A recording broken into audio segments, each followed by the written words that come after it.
Assalamualaikum warahmatullahi wabarakatuh. Saya ucapkan selamat datang dan selamat malam untuk semua teman-teman, sahabat-sahabatku yang hadir. Dan mungkin memang sudah sesuai dengan kehendak Tuhan ya. Kehendak Tuhan menurut BMKG ini hujan sebenarnya.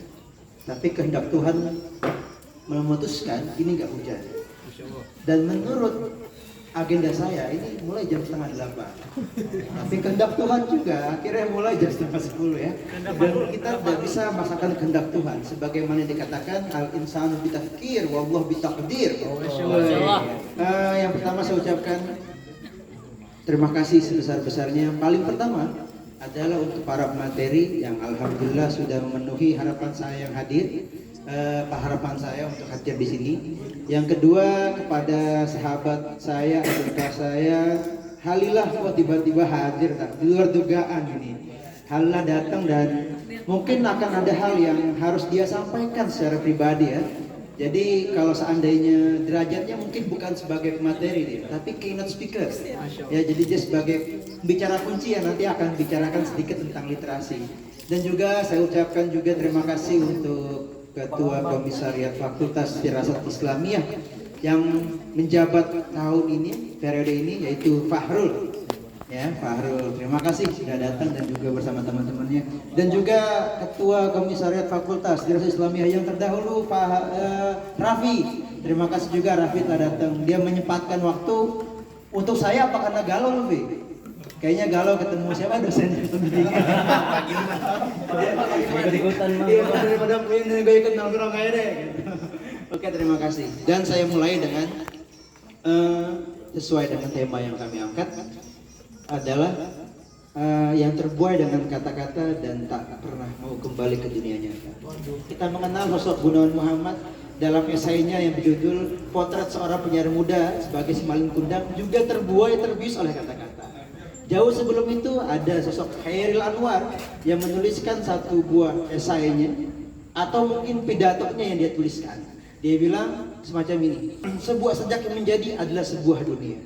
Dan di sini kita mengetahui bagaimana sajak telah membawa orang-orang masuk ke dalam dunia fantasi, kesusastraan. Dan inilah Khair. Dan Khair ternyata telah menyihir banyak orang untuk mengikuti jejaknya. Dan pada kali ini kita kehadiran sosok-sosok orang-orang yang telah terbuai dengan kata-kata dan masuk ke dalam alam fantasi dunia kata-kata dan sepertinya telah mencemplungkan dirinya ke dalam kehidupan kesesaraan kita. Oleh karena itu, mari sama-sama kita panggilkan. Yang pertama adalah Mutia Nisa Oktaviani. Beri tepuk tangan.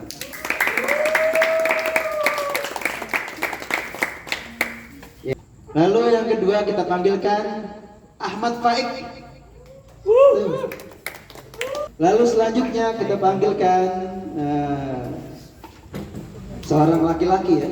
Tadi kalau perempuan baik tepuk tangan, nih laki-laki jangan tepuk tangan nih. Sensi banget loh sama laki-laki.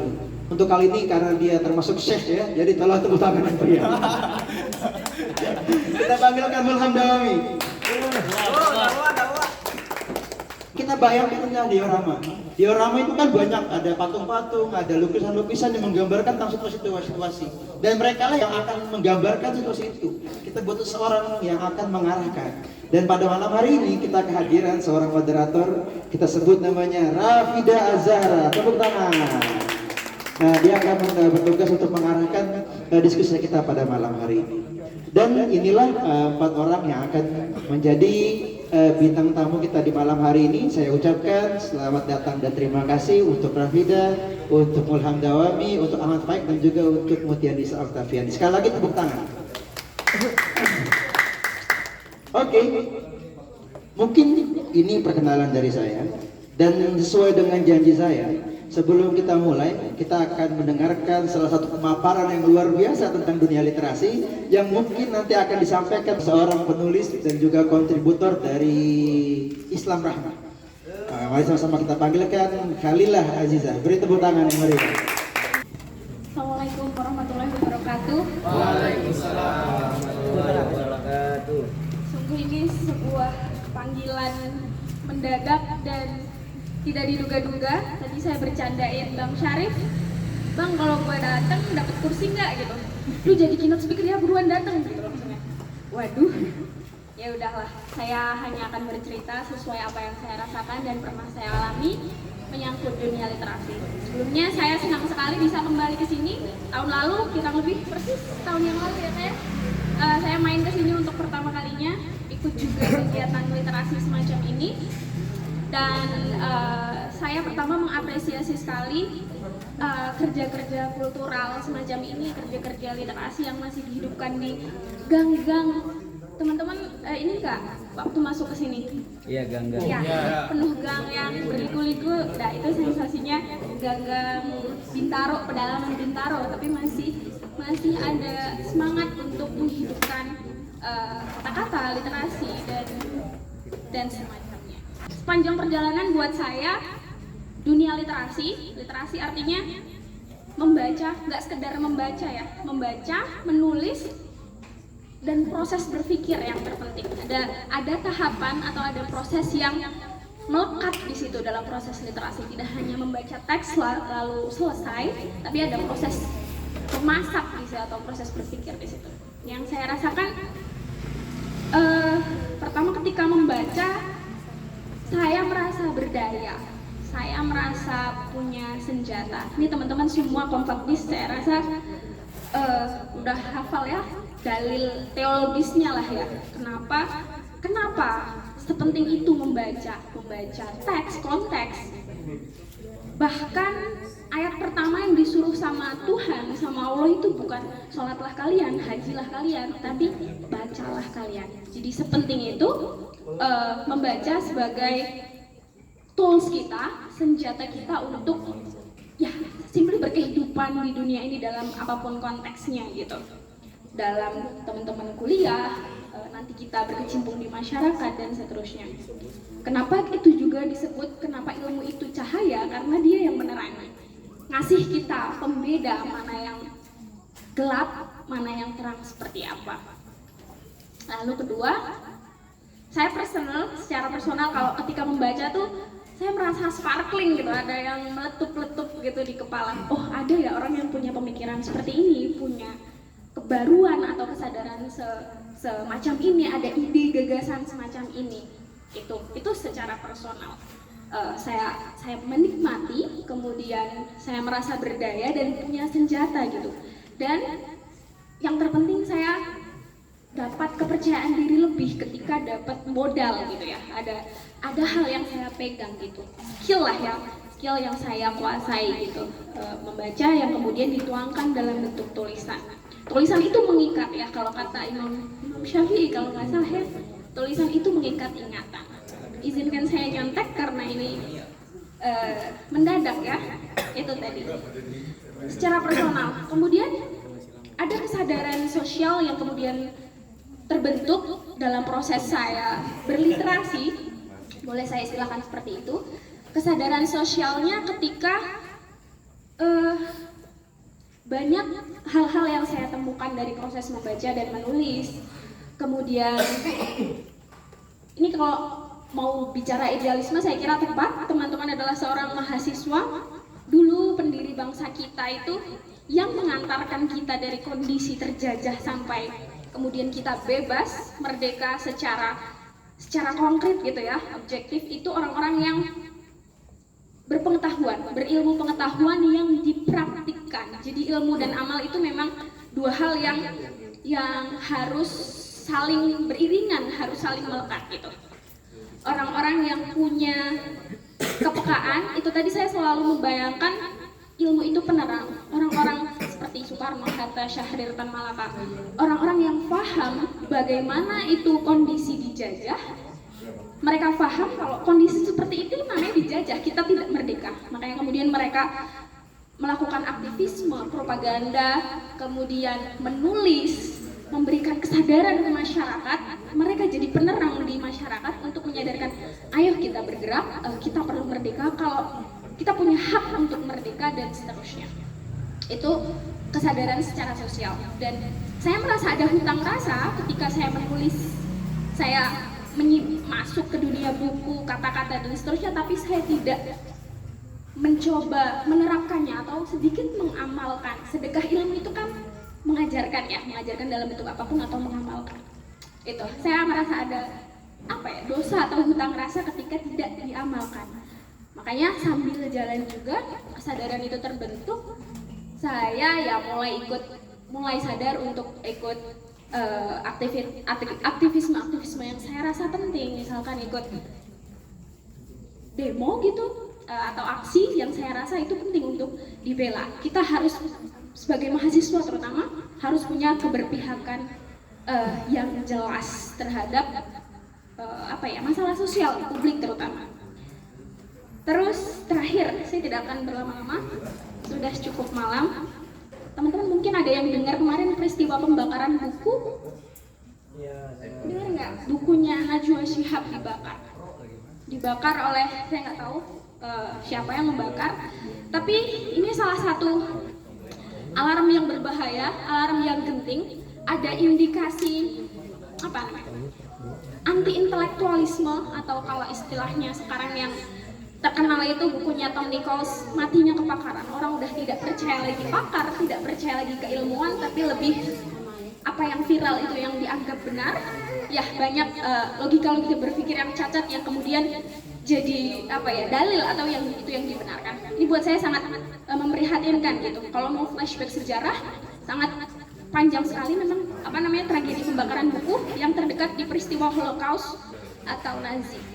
Jadi kalau mau dirunut nanti urusan ke pemerintahan, politik dan seterusnya itu akan sangat panjang. Tapi saya harap kita teman-teman sekalian dari majelis yang semoga berkah ini, yang mungkin tidak sampai ratusan masyarakatnya, teman-teman bisa jadi nyala api, bisa jadi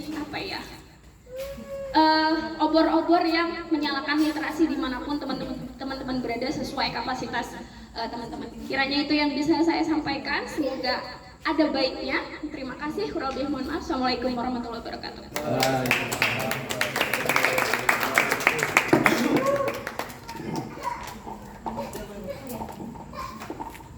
Oke, bismillahirrahmanirrahim. Assalamualaikum warahmatullahi wabarakatuh. Waalaikumsalam. Selamat malam semuanya, salam sejahtera bagi kita semua. Om Swastiastu, Namo Buddhaya, salam kebajikan. Teman-teman, gimana nih kabarnya malam ini? Baik nggak? Alhamdulillah, karena ini acara diskusi kita bertemakan literasi dan sastra ya. Gak afdol kayaknya kalau misalnya kita nggak mulai dengan pantun. Kalau misalnya berpantun, jawab dengan biar aku makin kok dikit sih yang jawab. Oke, dengar ya teman-teman semuanya. Baca cerpen sambil jongkok. Cakep. Tiba-tiba ada suara nyaring. Sastra itu seperti kacang polong, makin dipahami makin bingung dong. Cakep, gitu dong. Tadi gimana kan? Oke. Semoga lucu nggak teman-teman? Ya kan udah malam jadi refreshing ya biar kita nggak terlalu tegang. Nah teman-teman, sebelumnya kami ucapkan selamat datang sama semua teman-teman yang hadir diskusi kita pada malam hari ini. Yang pasti diskusi literasi ini tentunya akan bawa kita lebih dekat dengan kata-kata dan imajinasi sesuai dengan tema diskusi kita pada hari ini ya teman-teman, yang terbuai dengan kata-kata dan tak pernah kembali ke dunia nyata. Teman-teman udah dijelasin kan tadi maknanya sama Kak Syarif? Udah paham kan? Oke, lanjut aja ya kita. Nah, diskusi ini kebetulan diselenggarakan oleh komunitas Dimensi yang bekerja sama dengan PMI Komfakdis. Nah, teman-teman sebelumnya, sebagaimana tur galeri dalam dunia fantasi, seseorang akan menjadi terpengaruh di dalam dunia tersebut. Lalu kita akan melihat berbagai visualisasi yang akan dilukiskan oleh para pelintas dunia. Bersama saya, Rafida Zahra, yang akan menemani dan memandu teman-teman sekalian dalam acara hari ini. Kata-katanya ini banget ya, bermajas banget. Nah, hari ini teman-teman, kita akan merayakan kekuatan literasi dan sastra. Dua hal yang seharusnya tak pernah terpisahkan dalam hidup kita. Literasi bukan hanya soal membaca atau menulis, tapi juga bagaimana kita mampu memahami dan menginterpretasikannya di dunia dan di sekitar kita melalui tulisan. Dan di sisi lain, sastra adalah jendela ke dalam jiwa manusia. Melalui puisi, prosa, sastra, dan cerita-cerita yang beragam. Sastra mengajak kita banyak hal tentang kehidupan, tentang manusia, dan terutama tentang diri kita sendiri. Jadi untuk memulai, aku ingin mengajak teman-teman semua untuk membuka pikiran dan hati. Kita biarkan kata-kata mengalir ke dalam diri kita, memberikan inspirasi, dan siapa tahu mungkin setelah acara diskusi ini berakhir, teman-teman akan mendapat pengetahuan dan insight baru lewat diskusi kita pada hari ini. Betul ya teman-teman? Dan nah sekarang kita bakal nyapa narasumber kita nih yang kece-kece dan keren-keren dan menginspirasi kita pada hari ini. Kita sapa satu-satu ya. Nah kebetulan di diskusi kita hari ini itu nggak cuma satu narasumbernya tapi ada 3. Coba kita apa ya? Yang pertama ada Kak Mulham Dawami. Gimana Kak kabarnya? Ini yang tadi dibilang sama Kak Syarif bagaikan syekh ya Kak? Allah, Masya Allah. Lalu lanjut ke narasumber selanjutnya ada Kak Faik. Gimana Kak? Sehat, alhamdulillah. Dan satu lagi ada Kak Mutianisa Oktaviani, yaitu istri Kak Syarif ya, kebetulan lagi menemani anaknya Nafisa. Jadi mungkin nanti akan kembali lagi ke sini. Nah kita lanjut aja ke narasumber yang pertama, yaitu Kak Mulham Dawami ya teman-teman. Beri tepuk tangan dulu dong buat Kak Mulham. Nah di sini Kak Mulham selaku Chief of Durus ID. Teman-teman tahu Durus ID? Tahu. Apa itu Durus ID? Tumpah Rul. Durus ID? Iya, LSO, Miko Fakdis. Iya, jadi isinya Durus ID itu pengembangan literasi ya intinya dan berfokus ke sastra bahasa Arab ya Kak, puisi-puisi dan sebagainya yang berfokus pada bahasa Arab. Nah, di sini narasumber udah tepat banget nih ada Kak Mulham di sini. Aku bakal baca sedikit profil tentang Kak Mulham sebelum Kak Mulham memulai sesinya beliau. Jadi Kak Mulham itu adalah seorang santri yang sangat energik dalam meningkatkan kemampuan berbahasa Arab dan membaca literasi kesusastraan bahasa Arab. Nah, beliau ini hobi menggeluti literasi Arut Al-Qawafi. Teman-teman tahu Arut Al-Qawafi? Nah, semester 3 belajar ya sekarang. Nah, ini jago banget Kak Mulham. Boleh langsung konsultasi. Nah, yang mana Arut Al-Qawafi di sini salah satu disiplin ilmu kesusastraan Arab tentang tata bahasa puisi bahasa Arab. Nah, telah Kak Mulham gemari sejak sebelum kuliah. Jadi sebelum kuliah Kak Mulham udah paham tentang Arut Al-Qawafi hingga Kak Mulham mampu menulis puisi bahasa Arab dalam berbagai konteks juga dalam berbagai macam bentuk puisi. Masya Allah. Nah, langsung aja ya teman-teman kita masuk ke sesi yang akan dilanjutkan oleh Kak Mulham. Nah tentunya sebelum kita mulai sesi nih, kita pasti banyak pertanyaan dalam pikiran kita gitu. Nah, apa sih Kak pentingnya literasi kesusastraan dalam bahasa Arab terutama untuk kita sebagai mahasiswa FDI? Nah terus apa implikasinya dalam kehidupan kita? Karena ya kita sebagai mahasiswa FDI gitu tentunya sangat linear dan berkesinambungan gitu Kak. Oke mungkin langsung aja ya masuk ke sesi beliau. Tepuk tangan semuanya buat Kak Mulham.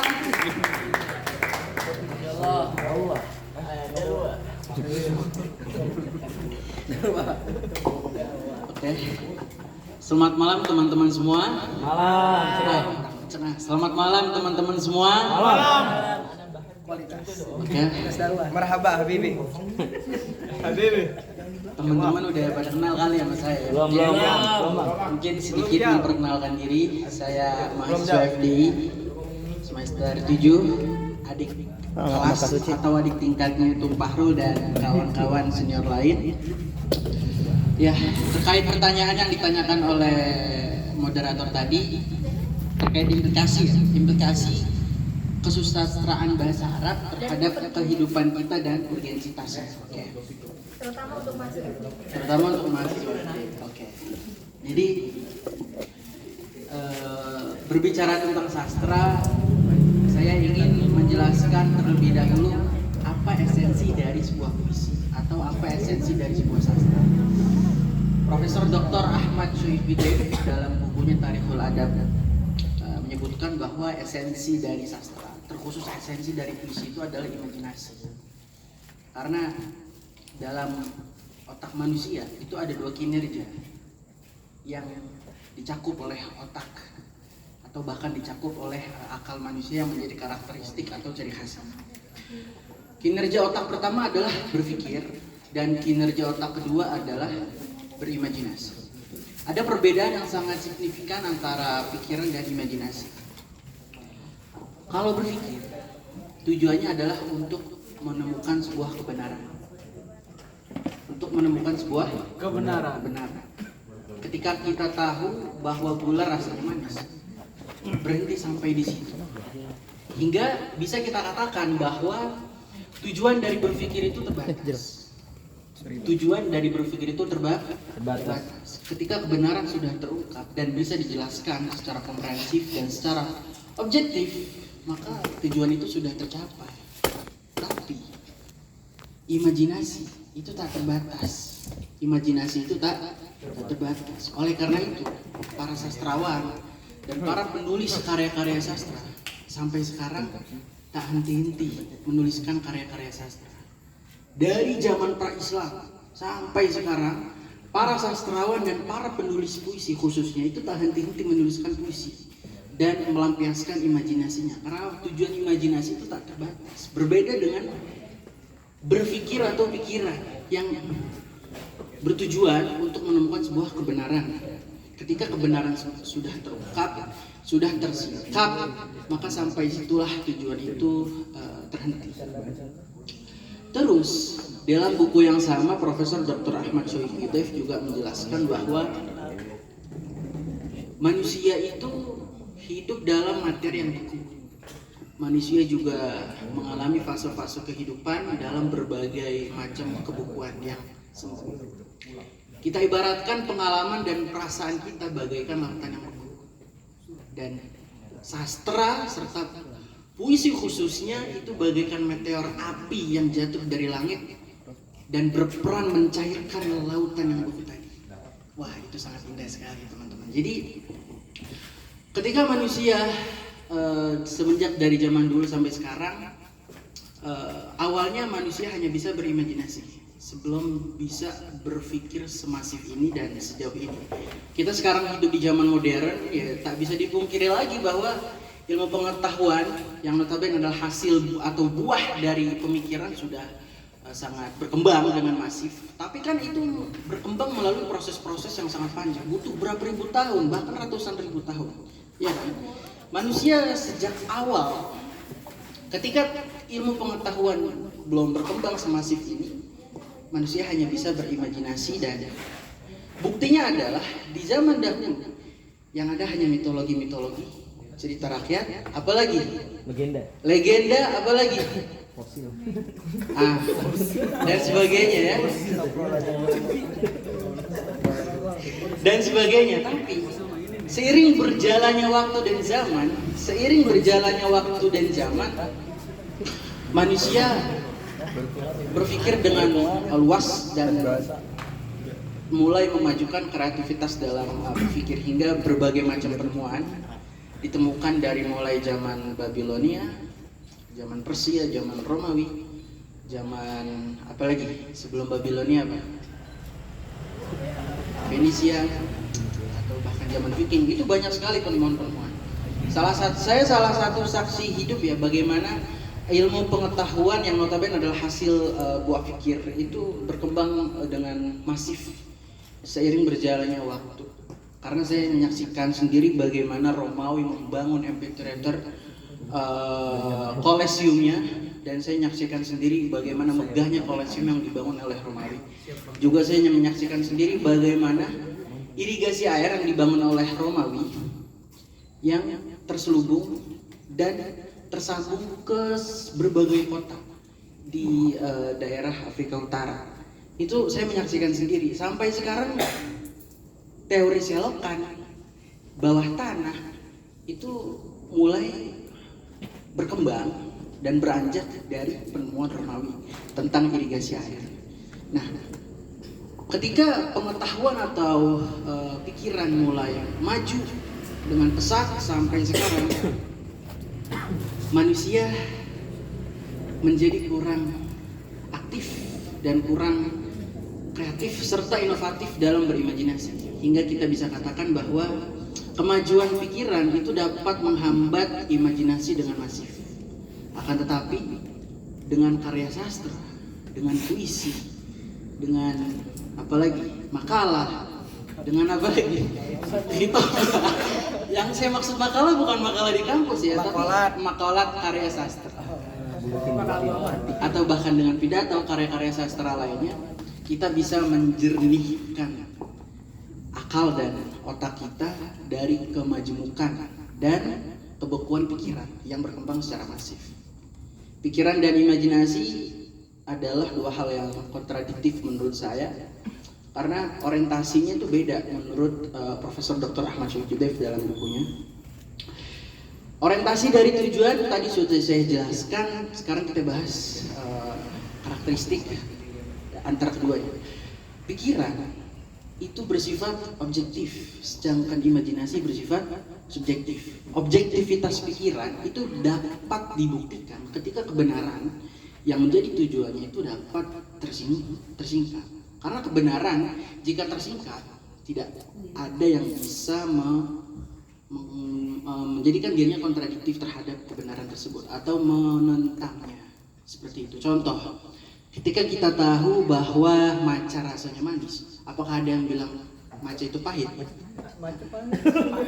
Enggak, sorry, soal matcha yang saya minum di Coffee for manis. Bukan asli.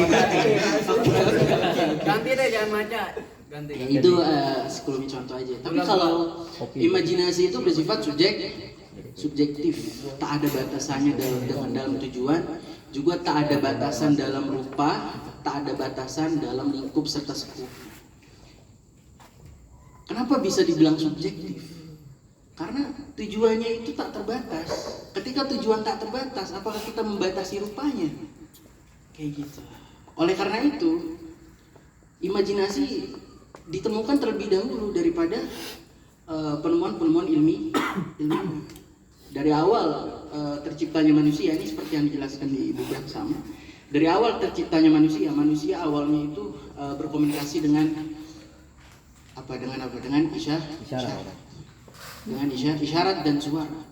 Hingga setelah itu manusia pun berkomunikasi dengan kata-kata dan kalimat serta nyanyian.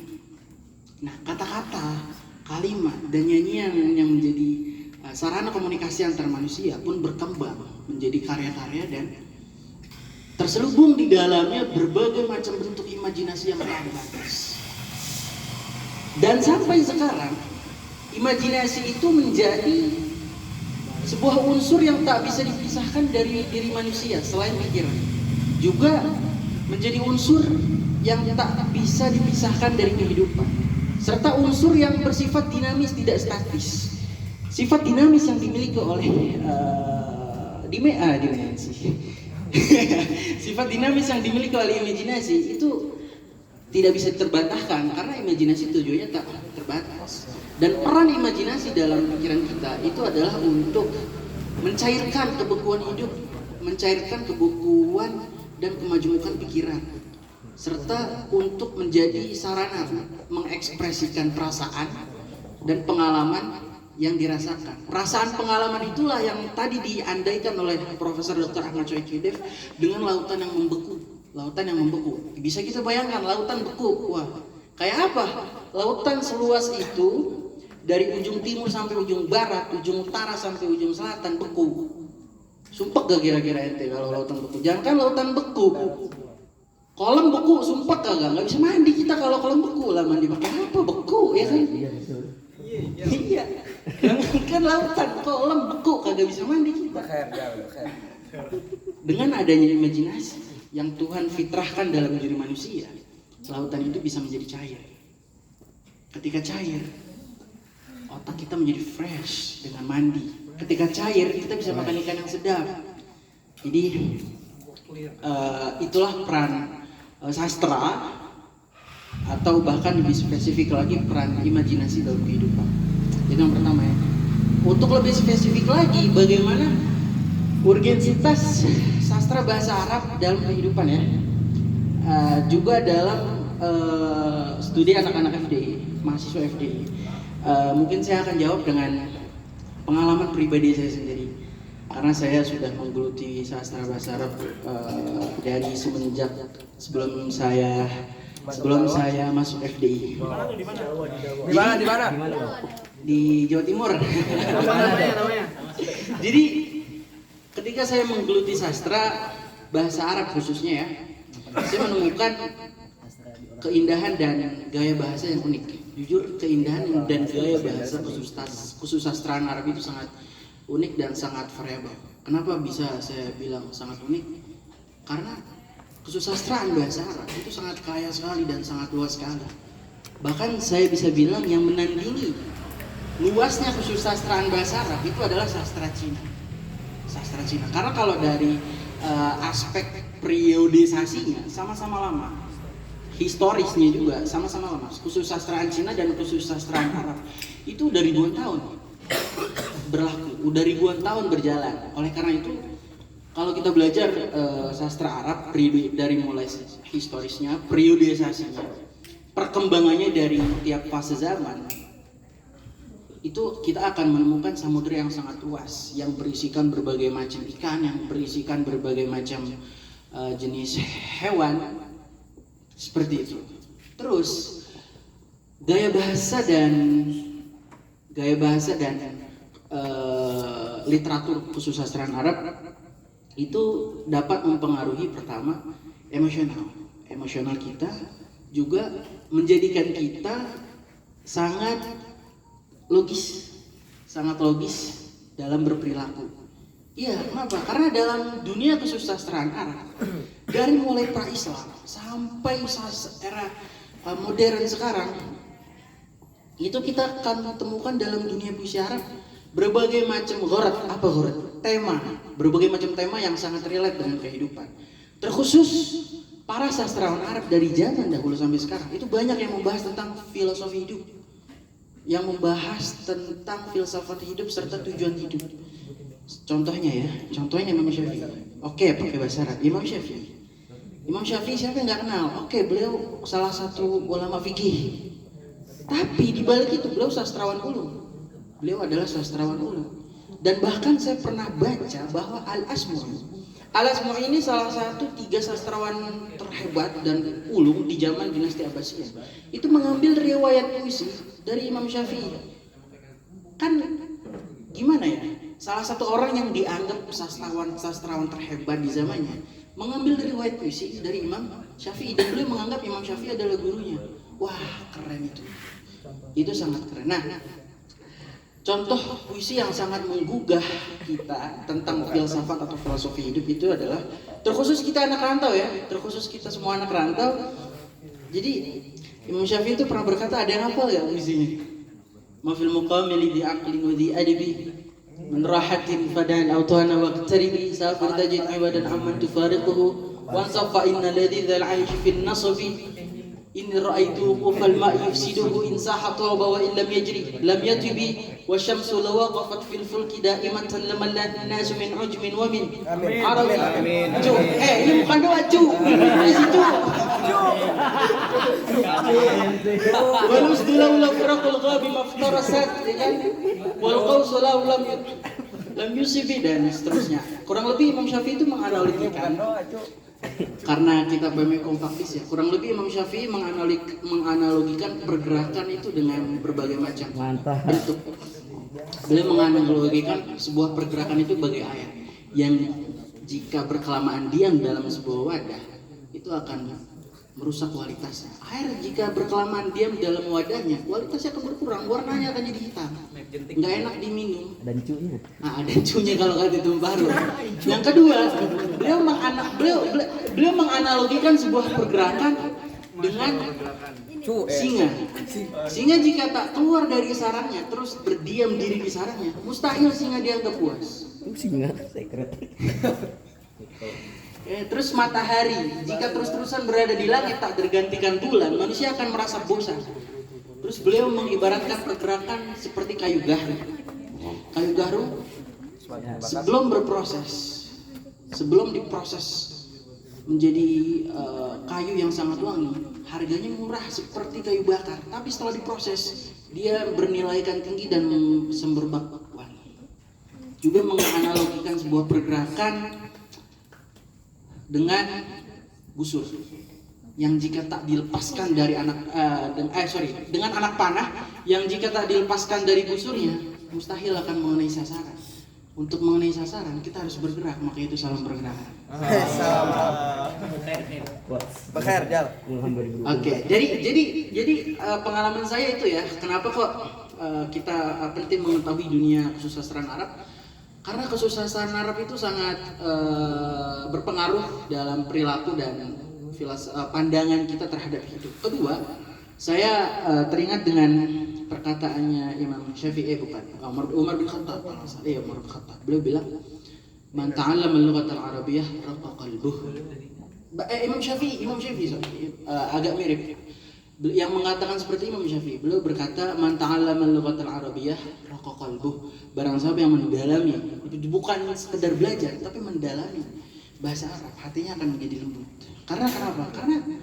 Karena kesusastraan bahasa Arab dari mulai puisi-puisinya di tiap periode, dari mulai kajian balaghahnya, kalau kita baca balaghah itu jujur sangat mempengaruhi struktur berpikir kita terhadap tindakan yang akan kita ambil terhadap pandangan hidup ini. Juga selain itu, kalau kita telisik lebih jauh lagi, kesusastraan Arab itu dapat dinilai dengan kesusastraan yang sangat punya banyak karya istimewa, karya yang spektakuler. Bayangkan bahasa mana yang sastrawannya bisa menulis puisi sampai 1000 bait lebih. Bahasa mana yang sastrawannya bisa menulis puisi sampai 5000 bait. Ada karya puisi bahasa Arab itu 5000 bait lebih. Dan bahasa mana yang sastrawannya bisa menyederhanakan disiplin ilmu tertentu dengan bentuk puisi. Wah, hanya bahasa Arab. Contoh, dalam ilmu nahwu mungkin udah populer. Dalam ilmu nahwu Muhammad ibn Malik menulis Alfiyah ibn Malik. Beliau mendeskripsikan ilmu nahwu secara luas dan secara komprehensif dengan bentuk puisi yang jumlahnya sampai 1002 bait. Ibnu Ruslan, beliau menulis Sofatul Zubat, ya, Sofatul Zubat yang jumlah puisi baitnya itu sampai 1080. Bahkan dalam disiplin ilmu arut qawafi sendiri yang notabene adalah tata bahasa puisi itu. Jadi arut qawafi itu ibarat grammar di dalam bahasa Inggris. Cuman ini grammar buat puisi, bukan buat prosa. Kalau buat prosanya nahwu sharaf, tapi untuk puisinya itu grammarnya adalah arut qawafi. Dalam disiplin ilmu grammar tata bahasa puisinya arut qawafi, Al-Athari nulis karya namanya Manzumatul Wajhil Jamil fi Ilmil Khalil, itu sampai 1050 bait. Isinya apa? Isinya pendeskripsian tentang teori-teori tersebut, teori-teori arut qawafi. Dan itu menurut saya adalah karya yang spektakuler. Coba cari sastrawan bahasa mana yang bisa menulis puisi sampai sebegitu banyaknya. Bahkan di dalam dunia kesusastraan Arab, karya-karya mereka yang spektakuler itu tidak hanya didiamkan begitu saja dan dibaca dengan hikmah, tapi juga ditulis pendetailan-pendetailannya hingga lahirlah Syuruh Alfiyah bin Malik Awduhul Masalik, buku yang mendeskripsikan lebih luas dan lebih komprehensif lagi dan serta menjabarkan kandungan isi dari Alfiyah. Contoh kalau Nazum Zubat itu syarahnya Fathur Rahman fi Manzumat Ibn Ruslan dan banyak lagi buku-buku yang berperan untuk mendeskripsikan dan menyingkap arti-arti yang dimaksud dalam puisi yang jumlahnya sampai ribuan tersebut. Itu baru satu fakta. Bahkan kalau kita telisik lagi lebih dalam dunia kesusastraan Arab itu banyak sekali orientasi penuntut ilmu, orientasi untuk menuntut ilmu. Itu salah satu tema yang populer dalam dunia kesusastraan Arab. Hingga saya bisa katakan bahwa kalau kita belajar kesusastraan Arab, terkhusus bagi para pelajar ya, terkhusus bagi para mahasiswa, itu pasti dia berkecimpung dengan puisi-puisi yang orientasinya adalah memotivasi menuntut ilmu. Banyak sekali. Dari tiap periode, dari mulai ratusan tahun yang lalu. Contoh, Abi Ishaq Al-Ilbiri, Ibrahim bin Mas'ud Al-Ilbiri. Dari mana beliau? Di Granada. Woi, Granada Spanyol, bre. Melahirkan sastrawan Arab ulung yang menulis salah satu puisi yang bertemakan motivasi untuk menuntut ilmu. Itu baru satu. Itu baru satu. Az-Zarnuji. Ada lagi Qasidah Nuniyah. Masih banyak lagi yang lain. Dan kalau kita telisik lebih dalam lagi, Andalusia setelah ekspansi yang dipimpin oleh Tariq bin Ziyad di gunung apa namanya? Itu di gunung itu. Gunung Sindur. Siap barangkali kan. Jadi Tariq bin Ziyad dulu menaklukkan Andalusia atau yang sekarang jadi Spanyol. Dan penaklukan Islam terhadap Andalusia itu sangat berpengaruh terhadap budaya kesastrawan, budaya kesusastraan dan budaya linguistik Andalusia. Andalusia yang tadinya berbahasa Spanyol berubah menjadi bahasa Arab dan bahkan melahirkan para tokoh-tokoh Arab, tokoh-tokoh sastrawan Arab yang ulung, yang sangat terkenal. Salah satunya itu tadi Muhammad bin Malik, belum lahir di sana. Dan yang ketiga, urgensitas kita mempelajari kesusastraan bahasa Arab adalah ketika kita ingin mengekspresikan rasa cinta kita terhadap bahasa Arab, atau ketika kita ingin mengungkapkan ketertarikan kita terhadap bahasa Arab, maka ya kita harus mempelajari sastra Arab, bahkan puisi-puisinya. Kenapa? Karena puisi-puisi Arab itu banyak yang bertemakan ghazal, banyak yang bertemakan gombalan, bahkan bisa dibilang gombalan dalam puisi Arab itu ya hiperbolis, agak berlebih-lebihan, tapi nggak lebay. Kalau saya nilai seperti itu. Beda lah sama gombalan-gombalan playboy, beda, sangat beda. Contohnya ya, saya baca dalam Diwan Al-Mutanabbi. Al-Mutanabbi itu salah satu sastrawan ulung zaman dinasti Abbasiyah. Beliau ketika mencintai seorang wanita, beliau ungkapkan melalui puisi. Kurang lebih puisinya begini. Ini potongan aja. La sayfu yaf'alu bima anti fa'ilatun wala liqa'u aduwwin mithla luqyaki law bata sahmun min al-a'da'i fi kabri ma nala minni ma nalat wa'inaki. Artinya la sayfu yaf'alu bima anti fa'ilatun, pedang tidak akan mempengaruhiku untuk tidak mencintaimu selagi engkau yang memusnah. Wala liqa'u aduwwin mithla luqyaki, pertemuanku denganmu beda dengan pertemuanku dengan musuh-musuhmu. Law bata sahmun min al-a'da'i fi kabri, andai kata anak panah dari musuhku menginap di hatiku semalaman, mana lamini mana latwainaki, anak panah itu tak akan dapat apa yang didapat oleh kedua matamu. Itu artinya kalau kita resapi dalam banget. Bahkan ya, Ali bin Abi Thalib, seorang khalifah yang keempat, beliau juga sastrawan. Pernah suatu waktu beliau cemburu sama Fatimah Zahra, istrinya, ketika istrinya lagi pakai siwak. Ketika lagi pakai siwak nih, Sayyidina Ali cemburu. Ketika cemburu, Imam Ali mengekspresikan kecemburuannya dengan bentuk puisi hingga beliau berkata, laqad fusta ya audal araki bi thughriha amma tarahu ya audal araki. Araka, ini keindahannya. Araki, araka. Law kunta min ahli al-qital qataltuka ma faza minni ya siwaku siwaka. Ini salah satu bentuk keindahan di dalam puisi Arab. Araki, araka, siwaki, siwaka. Mirip. Bukan mirip lagi, sama bentuknya. Tapi artinya beda. Artinya laqad fusta ya audal araki bi thughriha, sungguh engkau beruntung wahai kayu arak. Arak itu salah satu jenis kayu yang dijadikan siwak. Sungguh engkau beruntung wahai kayu arak, telah bisa menempel di gusi Thugr, di gusinya istri saya Fatimah Zahra. Amma takhaf ya audal araki araka, tidakkah kau takut bahwa aku sedang melihatmu wahai kayu arak? Araki, aku sedang melihatmu. Aroka, aroki, aroka, duanya beda. Yang arti pertama aroki adalah jenis kayu, arti kedua aroka, aku melihatmu. Lau kunta min ahli qitali qataltuka, andai kata kau bisa perang wahai kayu arok, akan kuperangi dirimu. Mas faza minni ya siwaku siwaka, karena tidak ada yang selamat dariku siwaka selain kamu. Ya siwaku, wahai kayu siwak, siwaku, siwaka, aroki, aroka. Dan ini salah satu karakteristik bahasa Arab juga, karena jujur sangat indah sekali kesusastraan bahasa Arab dari setiap periodisasinya. Oke, sekian, terima kasih dari saya. Kurang lebihnya mohon maaf. Wassalamualaikum warahmatullahi wabarakatuh.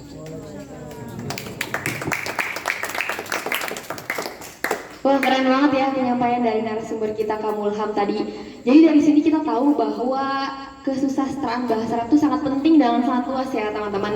Nah, ada beberapa poin yang aku tangkap dari apa yang udah dipaparkan sama Kamu Ilham tadi, yaitu bahwa pikiran itu bertujuan untuk menemukan kebenaran dan bersifat objektif, sedangkan imajinasi itu tidak terbatas dan bersifat subjektif. Karena imajinasi adalah unsur yang bersifat dinamis dan tidak statis, dan imajinasi adalah hal yang tidak bisa dipisahkan dalam pikiran dan kehidupan kita. Dari sini kita juga tahu bahwa kesusastraan bahasa Arab sangat luas dan sastra Arab dapat mempengaruhi emosional serta kemampuan berpikir dan berperilaku seseorang. Kesusastraan bahasa Arab sangat unik dan indah yang mana kita tidak akan menjumpai di bahasa lain. Bahkan Imam Syafi'i juga berkata ya Kak, man ta'allama al-batal arabiyyah raqaqal buh. Artinya tadi, barang siapa yang mendalami bahasa Arab, hatinya akan menjadi lembut. Tepuk tangan dong semuanya. Nah, disclaimer sebelumnya teman-teman, karena ini adalah diskusi interaktif yang mana di akhir sesi nanti akan ada sesi tanya jawab. Nah, tapi ketika sesi tanya jawab nanti, teman-teman bukan hanya bisa memberikan pertanyaan, tapi teman-teman juga dapat menyampaikan aspirasi ataupun argumentasi maupun menyampaikan pendapat ya teman-teman. So next, lanjut aja ke materi selanjutnya. Kalau tadi kita membahas tentang kesusastraan bahasa Arab dan imajinasi, kita akan membahas tentang literasi dan pentingnya membaca yang akan disampaikan oleh narasumber keren kita, yaitu Kak Ahmad Faik. Tepuk tangan semuanya. Nah teman-teman sekalian, Kak Ahmad Faik ini merupakan pegiat komunitas literasi, yaitu komunitas literasi Klep. Nah sebelum aku beri kesempatannya ke Kak Faik, aku akan bacakan sedikit profil tentang Kak Ahmad Faik.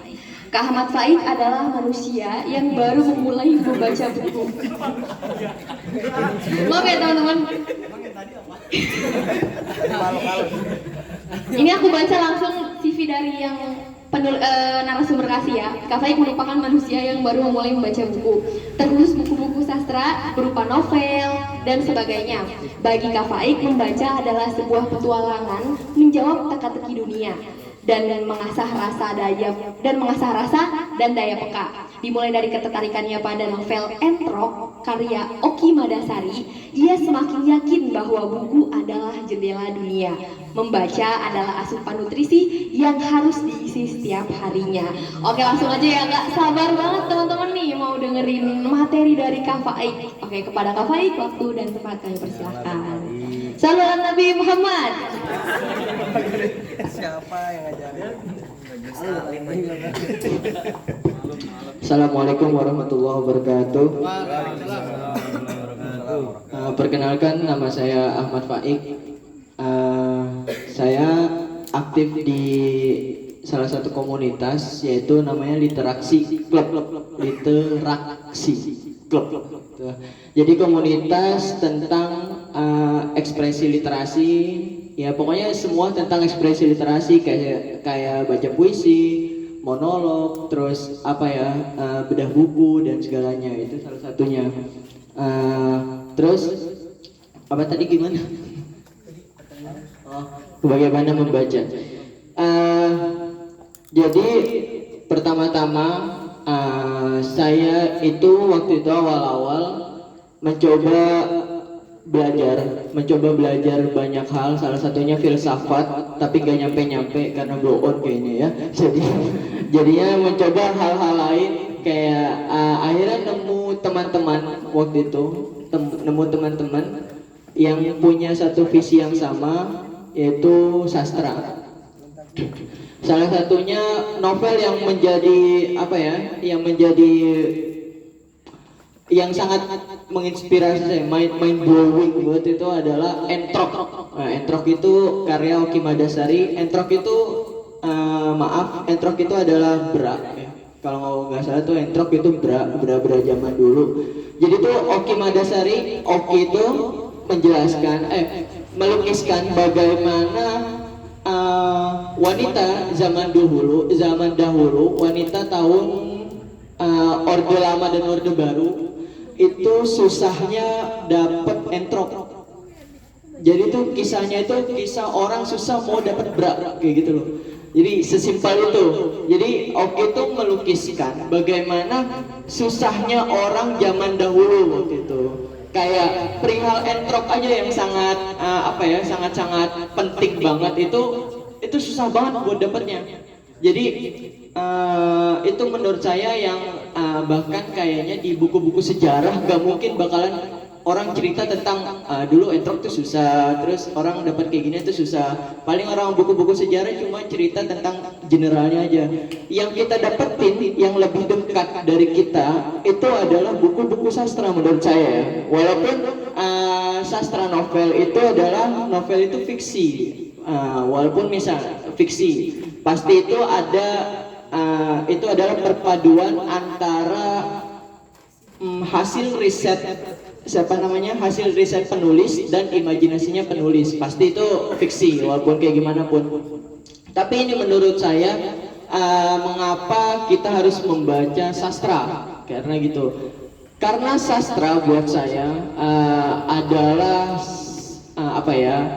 membuat daya peka, membuat rasa, terus lebih dekat. Kita kayak tadi yang baca buku Oki Madasari itu, entrok itu, saya jadi merasakan, oh ternyata bapak-bapak dulu, mak-mak gue zaman dulu ternyata ya sesusah ini.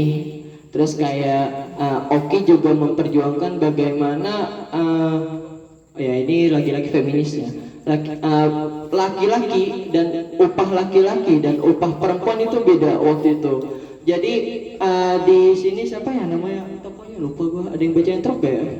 Gak ada ya. Iya. Jadi tokoh utamanya itu si siapa namanya?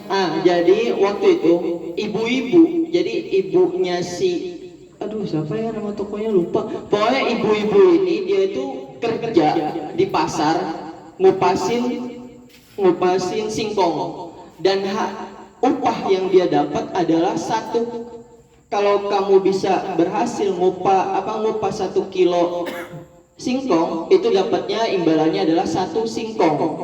Nah kan, sedangkan bapak-bapak yang jadi kuli panggul itu dapat 1 rupiah waktu itu kan belum 1.000 ya, bukan 10.000, belum 100.000, itu masih 1 rupiah waktu itu. Jadi gitu. Jadi akhirnya Oki menceritakan bahwa ibu ini juga pengen kaya gitu. Pengen kaya, akhirnya dia mencoba hal yang laki-laki lakukan. Jadi dia mengangkat karung-karung goni biar upahnya dapat duit. Akhirnya duit yang dia kumpulkan itu dia putar kembali, dia buat bisnis namanya kalau panci-panci kredit tuh dulu namanya. Jadi dia buat panci-panci kredit, akhirnya ya dia jadi kaya gitu. Singkat cerita dia jadi kaya. Nah itu salah satu buku yang membuat saya terus ingin membaca, terus ingin mengenal dunia, terus ingin ingin tahu soal dunia, soal banyak dunia lah pokoknya. Karena saya yakin, karena saya tahu kapasitas diri saya yang agak bodoh ini, yang susah buat menangkap hal-hal yang harus saya pikir. Jadi saya untuk tahu misalnya untuk tahu ideologi atau untuk tahu sejarah bangsa misalnya, kayak jadi saya lewat sastra novel waktu itu khususnya. Terus ada lagi buku yang buku yang sangat imajinatif dan itu mengangkat soal isu penjualan anak. Jadi ada buku namanya Ziggy, penulisnya itu Ziggy. Ada yang baca Ziggy juga nggak ya? Nggak ada ya. Ya udah, itu bukunya Kita Pergi Hari Ini. Jadi bukunya itu kalau dari covernya itu dia lucu-lucu gitu loh, kayak bentuknya lucu banget gitu, kayak anak kecil ada kucing-kucing segala macam gitu, lucu. Ternyata itu dia melukiskan bagaimana orang-orang tua yang punya anak yang nggak mampu buat ngebiayain anaknya itu harus menjual anaknya ke kucing. Tapi dia mucikari ya, apa sih kalau bos-bos penjualan anaknya itu dia lukisin dengan hewan kucing, karena ternyata Ziggy sebagai penulis itu nggak suka kucing, makanya dia ini asumsi saya aja ya, tokoh antagonis yang dia bawa adalah kucing. Nah itu menurut saya gimana penulis itu apa ya, memperjuangkan nilai-nilai atau mengangkat nilai-nilai lewat tulisan fiksi. Mengapa fiksi? Gimana ya? Kalau menurut saya fiksi itu kayak karyanya Nawal Sadawi itu yang memoir dokter perempuan yang Mudzakarat Thabibah. Itu waktu itu Nawal ditanya, ibu ini biografinya ibu ya, karena mirip-mirip ibu, karena mirip-mirip Nawal ceritanya. Jadi Nawal yang jadi dokter, Nawal kan dokter, jadi ini mirip-mirip Nawal. Sedangkan Nawal jawabnya itu kan karya fiksi, kata dia. Iya, saya banyak ubah-ubah bang, gimana? Oh iya, benar-benar ya, karena dia ya gitu. Karena di dalam karya sastra itu pasti dari hasil karya sastra pastinya gak terlepas dari kehidupan yang dijalani oleh penulis dan kehidupan yang sekitar atau kehidupan orang lain yang ia tulis, untuk orang tuh tahu, oh ternyata di Bali tuh kayak begini, ternyata yang gua pikirin orang lain beda pikirin. Itulah yang membuat saya suka sama banyak-banyak baca buku, karena pengen ngeliat orang tuh kepalanya tuh kayak gimana gitu.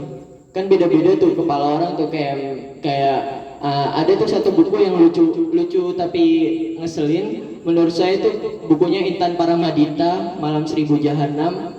Karena jadi ini ada 3 tokoh, Anissa, siapa ya satu lagi, pokoknya ada 3 tokoh. Jadi Intan itu masing-masing menceritakan masing-masing tokoh. Jadi kayak misalnya di sini adalah Fahrul, Revaldi, Faik.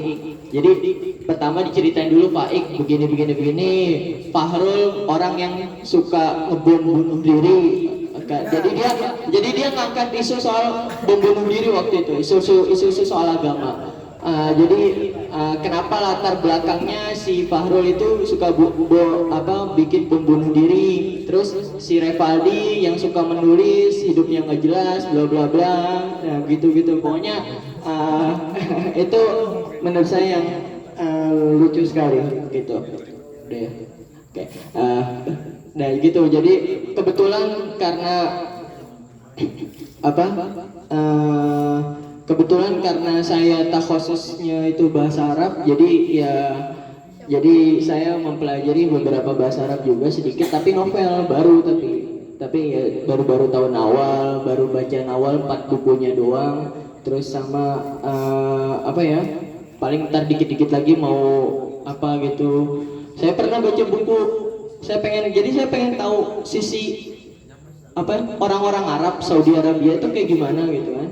Ada namanya bukunya Banatul Jeddah, Girls of Riyadh, Banatul Riyadh. Jadi itu bukunya cerita tentang wanita-wanita Riyadh dan kehidupan orang Arab yang dia gimana mau jadi dia juga pengen bebas gitu, kayak pengen pokoknya ya gitu. Terima kasih ya teman-teman. Udah ya. Udah 10 menit ini soalnya. Terima kasih. Jadi begitu.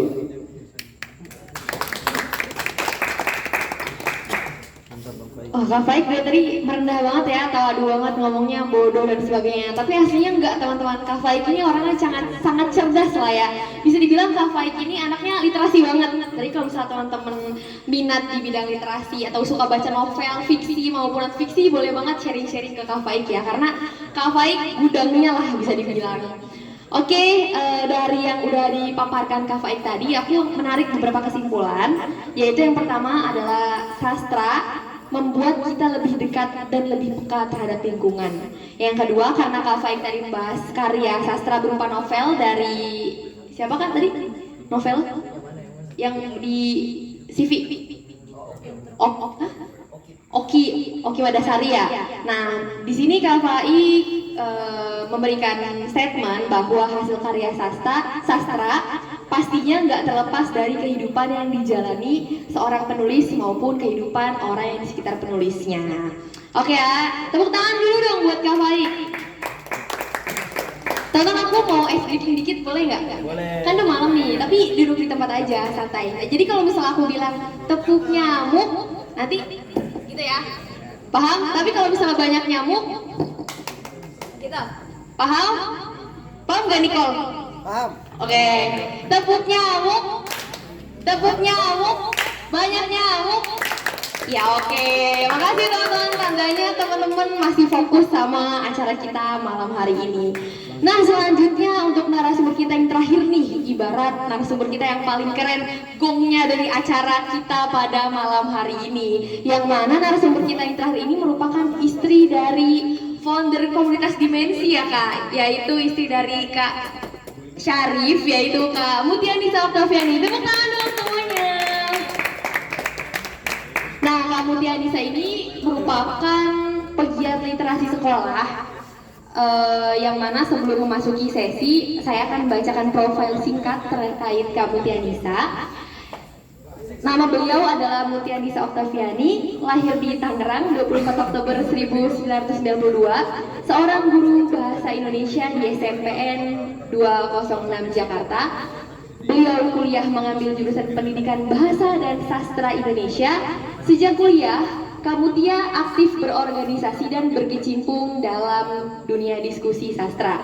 Sampai saat ini, beliau terus berusaha menjadi penikmat dan penggiat sastra. Salah satu bentuk cinta beliau pada sastra dituangkan dalam bentuk buku antologi puisi yang berjudul Rinjana Puisi, menulis bersama Jose Rizal Manua. Tepuk tangan dong semuanya.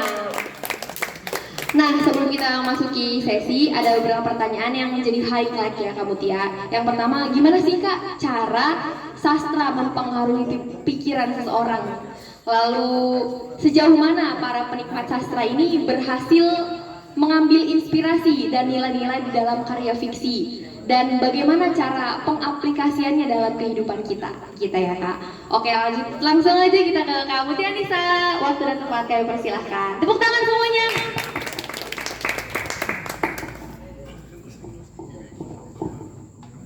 Ya, terima kasih untuk moderator yang cantik malam ini, sehingga mungkin malam ini harusnya agak sayup-sayup karena udah malam banget gitu ya, tapi karena keceriaan moderator dan kecantikannya saya terlupakan bahwa ini sudah malam ya. Kalau untuk ibu-ibu biasanya udah waktunya tidur nemenin anak yang lagi main HP ini biasanya ya, tapi ya tadi terhipnotis dengan kecantikan malam gitu ya. Oke, Assalamualaikum warahmatullahi wabarakatuh.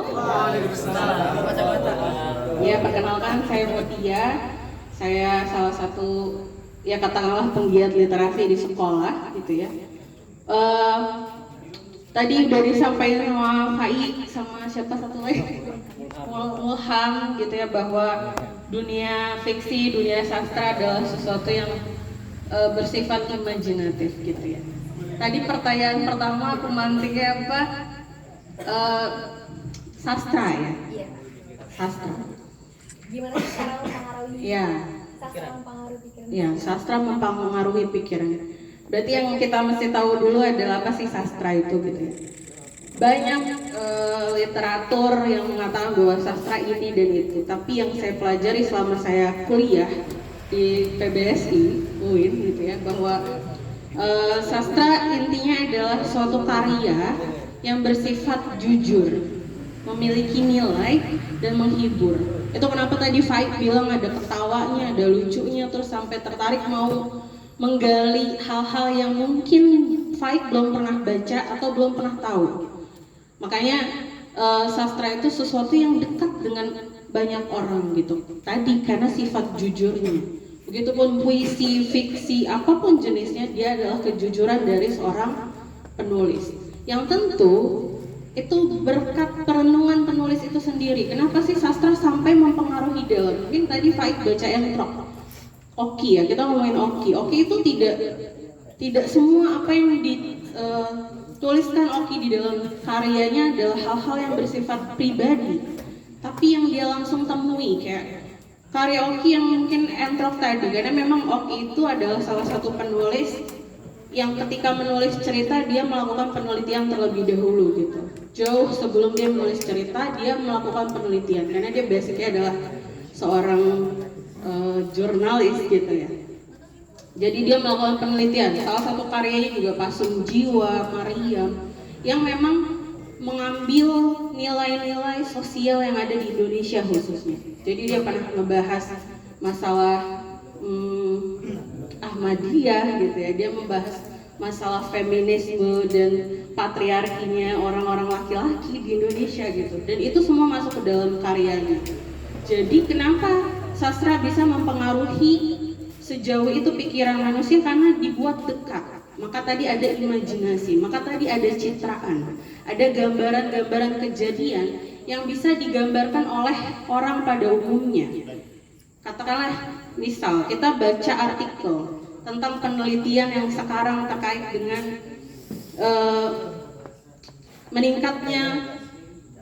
meningkatnya kriminalitas di kalangan pemuda lewat gangster misalnya gitu ya, atau katakanlah begal, tawuran dan lain-lain. Mungkin ketika kita baca penelitian itu kita akan memahami hanya sebatas abstraknya saja atau hal-hal yang sifatnya conclusion, kesimpulannya gitu. Tapi ketika kita membaca fiksi, karena dia sastra tadi sifatnya jujur, dekat dengan banyak orang gitu, dengan citraan-citraan, dengan gambaran-gambaran cerita di lingkungan terdekat kita, maka cerita itu lebih menempel pada setiap orang yang membacanya gitu. Karya yang saya baca mungkin nggak saya hafal semua ya, karena udah ya di kuliah udah dihatamin gitu, buku-buku yang serius maupun yang populer.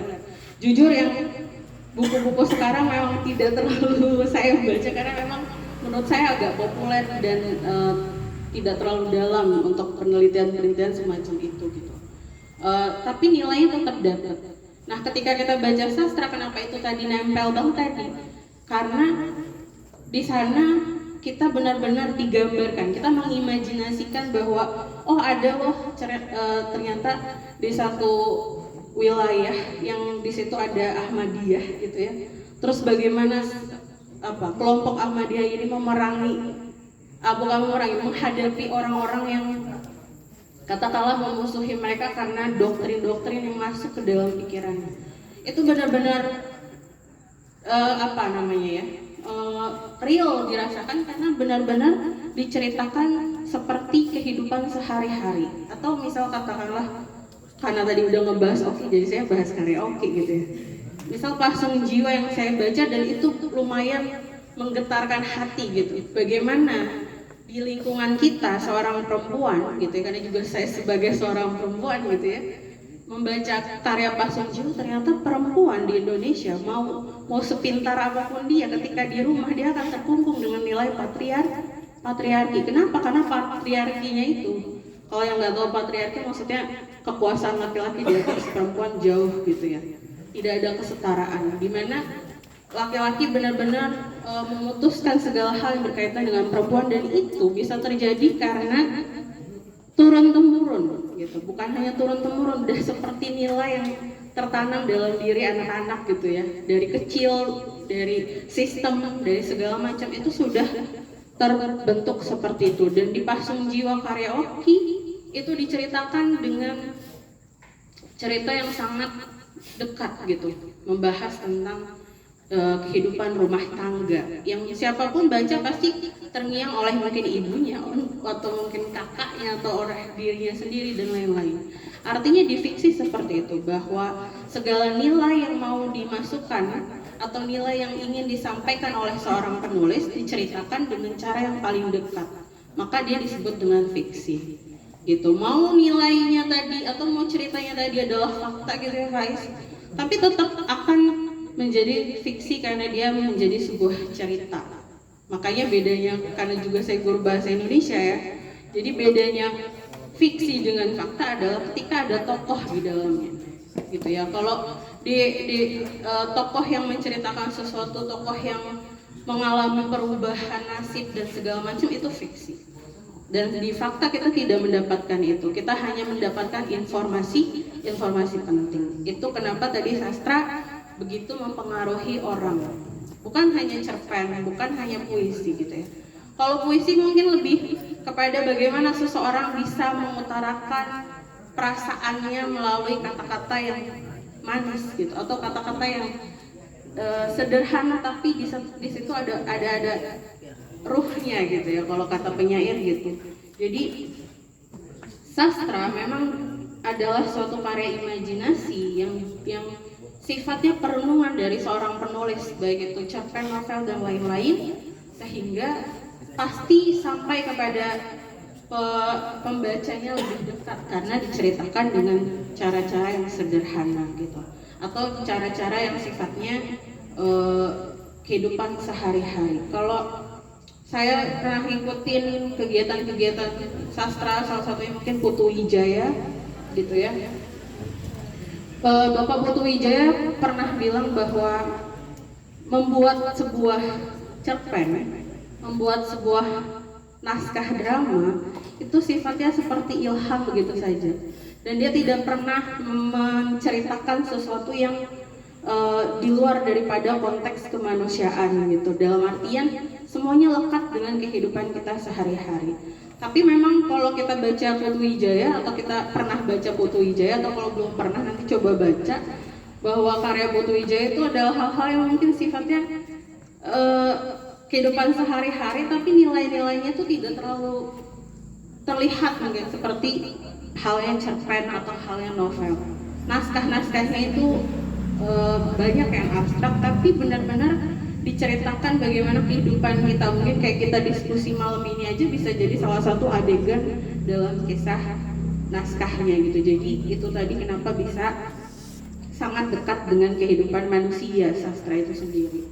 Ya, dan sastra itu adalah apa ya, kalau dibilang dasar ya peradaban manusia ya iya gitu. Maka kalau dibilang lebih dekat, harusnya lebih dekat, dan harusnya kita sebagai manusia mengapresiasi karya sastra dengan membacanya gitu. Nah, terus yang kedua adalah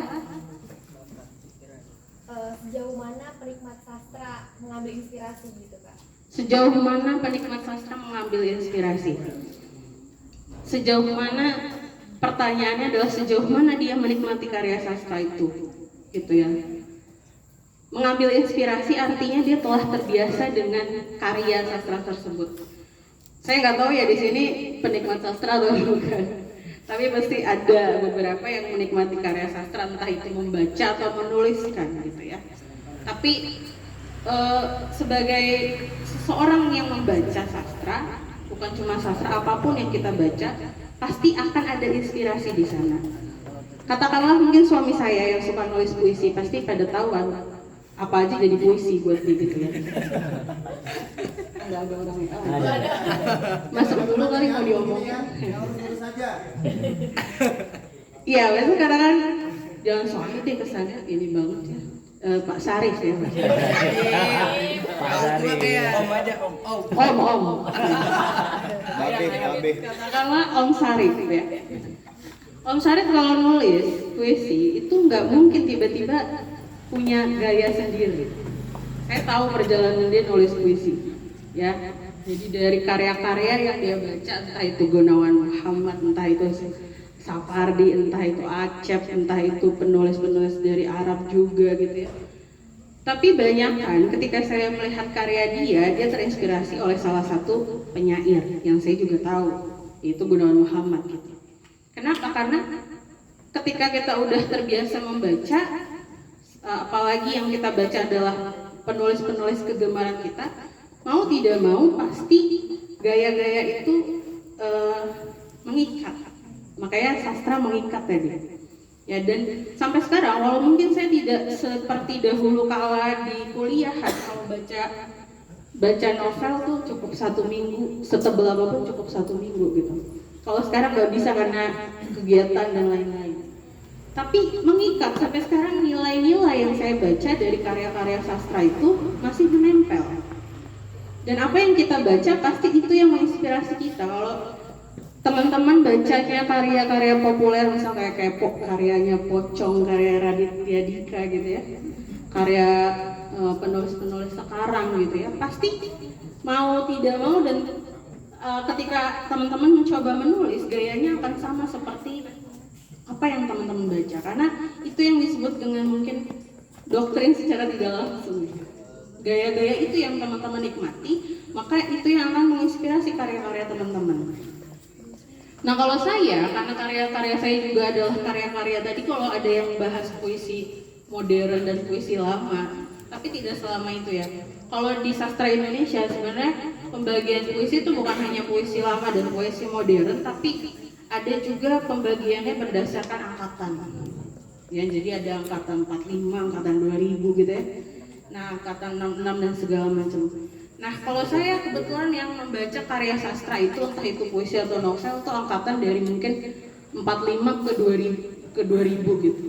Jadi, apa yang saya serap, apa yang saya baca, itu yang nantinya menginspirasi saya ketika saya menuliskan sebuah karya. Entah itu puisi ataupun cerpen. Jadi saya, ketika misal saya menuliskan suatu puisi atau suatu cerpen, yang saya ingin masukkan nilainya adalah nilai sosial misalnya gitu. Yang saya mau masukkan nilainya adalah mungkin nilai-nilai permasalahan kenegaraan misalnya gitu. Karena yang saya baca adalah semacam itu, kritik sosial gitu. Tapi ketika kita misal bacanya komik Miko gitu atau Conan, atau kita baca-baca hal yang memang populer tadi, ya pasti terinspirasinya akan membuat cerita-cerita itu. Itu yang disebut dengan inspirasi, karena kita terbiasa membaca hal tersebut. Makanya saran saya gitu ya, ketika misalnya kita membaca sesuatu, ya kalau bisa genre-nya diperbanyak dan apapun itu, sehingga kita bisa menemukan gaya sendiri. Tapi itu juga yang harus diperhatikan adalah sejauh mana kita mencoba mencari gaya sendiri gitu. Jadi kalau misalnya kita cuma menikmati terus, oh kayaknya aku lebih ke sini gitu, aku lebih kayak Oki Madasari deh gitu, tapi nggak mengeksplor diri, nggak mencoba untuk aku kemana ya gitu, itu juga kita akan terkungkung terus di situ, dan orang hanya akan melihat kita sebagai Oki kedua misalnya gitu ya. Jadi sastra apapun bentuknya pasti menginspirasi orang, dan sejauh mana kita mengeksplor diri untuk menulis, maka kita bisa menemukan gayanya sendiri walau kita terinspirasi. Yaitu yang disebut bedanya inspirasi sama ngejiplak. Ada yang bikin karya persis sama gitu ya, tapi perlu dilihat ya kesamaannya sejauh mana. Kalau hanya mungkin sekedar misal gaya kritik sosialnya gitu, cara dia bercerita gitu, bisa jadi itu terinspirasi. Tapi kalau persis sama, mulai dari tokoh alur gitu ya, mulai dari masalah sosial yang diangkat, maka itu bisa jadi dikatakan ngejiplak tadi, atau apa istilahnya, istilah kerennya plagiarisme gitu ya. Kayak gitu. Nah yang ketiga tentang literasi ya. Pengaplikasian dalam kehidupan. Pengaplikasian dalam kehidupan. Saya sih di info ini tentang kegiatan literasi di sekolah ya gitu ya. Maksudnya apa yang saya baca, terus apa yang saya dapetin, terus saya tuangkan itu di dalam kehidupan sehari-hari saya gitu. Nah, karena kecintaan saya sama sastra tadi, sebenarnya mungkin bukan dari kuliah doang ya, tapi udah mulai dari SMP saya suka nulis gitu. Tapi memang di SMA karena jurusannya IPA gitu, akhirnya menulisnya tuh terbuang gitu, kayak udahlah semuanya tentang kimia dan fisika gitu ya. Akhirnya terlupakan. Ketemu lagi kuliah ketemu sama puisi gitu ya, ketemu sama cerpen gitu, sama novel, akhirnya jatuh cinta lagi. Nah ketika jatuh cinta ini mencarilah tempat-tempat yang dimana saya bisa mengeluarkan rasa cinta saya gitu. Kayak Anda kalau jatuh cinta kan gak mungkin diem aja ya, pasti ngejar kan. Apa diem aja? Oh diem aja. Oh gitu. Jadi cowok sekarang kalau suka diem aja. Ya udah. Udah dapet diusahakan kan gitu ya. Jadi kalau kita jatuh cinta berarti kita mau mengusahakan kan gitu, mengorbankan sesuatu dan menerima sesuatu. Itu yang saya lakukan ketika saya jatuh cinta sama sastra. Saya mengorbankan waktu saya untuk ikut-ikut diskusi semacam ini, walau mungkin buat kalian yang tidak cinta akan kayak buat apa ya gitu kan. Pertanyaan buat apa? Ikut aja dulu, nanti lama-lama akan jatuh gitu. Nggak tahu kemana jatuhnya ya. Jatuh aja dulu gitu ya. Ya awalnya gitu, jatuh cinta sama sastra, dikenalin dosen, terus kok kayaknya tadi mungkin kayak Fai kok kayaknya seru ya tahu pola pikir orang melalui karya gitu ya. Kayaknya kok yang ini begini, yang ini ngebahas kritik sosial, yang ini ngebahas cinta banget gitu ya. Yang ini ngebahas tentang cewek banget. Nah ini salah satu point of view yang saya dapat. Ternyata laki-laki kalau nulisin karya sastra, entah itu cerpen atau buku, itu ngebahasnya cewek mulu gitu. Kayak nggak ada yang lain gitu. Ya Pak Sarif ya. Kenapa gitu kan? Nanti bisa dibahas itu ya. Pertanyaan saya yang paling mendasar dulu ketika saya baca novel, entah itu karya Sultan Muhtahdir Al-Syabana, karya Hamka yang segitunya sama Siti Nur sama ya gitu lah ya. Banyak gitu cerita laki-laki yang semuanya ngebahas perempuan dan tergila-gila, dan tapi ada satu sisi di mana si tokohnya itu tidak mau kalah sama si perempuan ini gitu. Itu aneh gitu, tergila-gila tapi juga nggak mau kalah sama si cewek, entah dia selingkuh lah, entah dia melakukan kekerasan rumah tangga lah, si ceweknya mau dibawa aja gitu. Artinya apa? Ada ketertarikan saya di situ dan saya ingin tahu apakah ini semua dilakukan oleh laki-laki atau si perempuan juga sama. Ternyata ketika saya membaca Jenar, saya membaca Ayu Tami, ya ternyata nggak jauh beda, tapi dengan cara yang dengan sudut pandang yang berbeda dari sisi keliaran perempuannya gitu. Artinya dari situ saya tertarik dan jatuh cinta sama sastra ketika menemukan hal-hal itu. Kenapa harus pembahasannya perempuan? Dan apakah perempuan bisa membuka segala tabir di dunia ini gitu pertanyaannya. Akhirnya ikut diskusi. Tapi ketika ikut diskusi, ternyata tidak itu aja yang saya dapatkan gitu. Terutama ketika saya kenal dunia teater. Di dunia teater itu lebih luas lagi pembahasannya. Gak cuma soal kalau cerpen mungkin karena dia terkungkung sama konflik ya. Dia mencari konflik untuk membahas nilai tadi. Tapi kalau di teater yang segala hal drama kehidupan dibawa dalam naskah dan bisa segala sudut dimasukkan di dalam dunia teater. Ternyata sastra tidak sekecil itu. Ketika kita tahu itu semua, akhirnya benar-benar jatuh cinta dan kecimpung. Dan ketika saya jatuh cinta sama sastra, saya juga jatuh cinta sama kehidupan saya sendiri gitu ya. Ketika udah lulus, ternyata nggak ada tuh diskusi di luar sana kayak di kampus. Makanya bersyukurlah kalian masih di wilayah kampus yang dimana semuanya hidup. Mungkin nggak tahu kalau sekarang ya, tapi kalau di UIN dulu kan kalau di tarbiyah ada gitu, di adab ada, di syariah ada, entah itu pembahasannya apa tapi diskusi. Ya dulu yang mungkin saya ingat cuma ya rusa besi gitu ya, sampai sekarang masih ada. Atau sekarang mungkin kemarin pojok baca gitu ya, pojok baca Danarto, lorong, apalagi ya lumayan banyak. Artinya bersyukurlah kalian karena masih di lingkungan kampus. Ketika menemukan itu semua, maka kayakan pikiran kalian dengan itu gitu. Aplikasiannya hanyalah mau terjun atau enggak, udah itu doang. Nah ketika kalian udah masuk ke dalam dunia nyata, kehidupan di luar kampus, kamu harus bekerja gitu, kita harus mencari kehidupan gitu ya, dalam artian yang lain. Iya nggak ada forum-forum semacam ini, mungkin hanya komunitas dimensi gitu ya. Masuk ya? Masuk ya? Masuk. Jangan lupa amplop.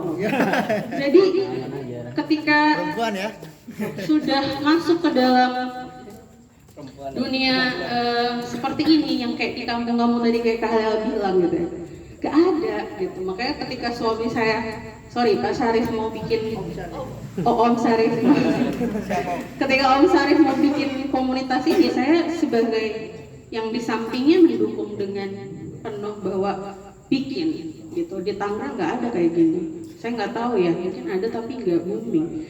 Dan ini yang kurang dari dunia sastra di Indonesia. Yang saya rasa bukan cuma di Tangerang, di Jakarta juga itu jarang. Tapi mungkin udah ada FAI ya, komunitas itu ada tapi nggak familiar. Dan ini kurangnya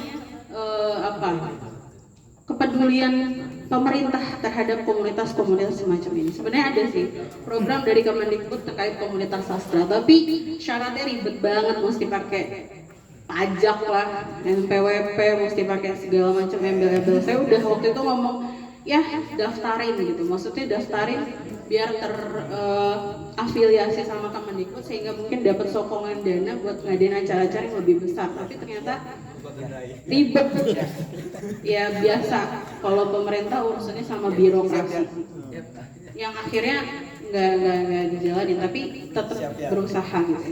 Artinya apa? Ketika kita mencintai sesuatu dan diaplikasikan di dunia nyatanya gitu, ketika kita keluar daripada lingkup yang mendominasi tadi, itu jadi lebih sulit. Akhirnya, nah saya nggak mau kehilangan rasa cinta saya terhadap sastra, dan saya sebagai guru bahasa, saya menggerakkan itu di sekolah gitu.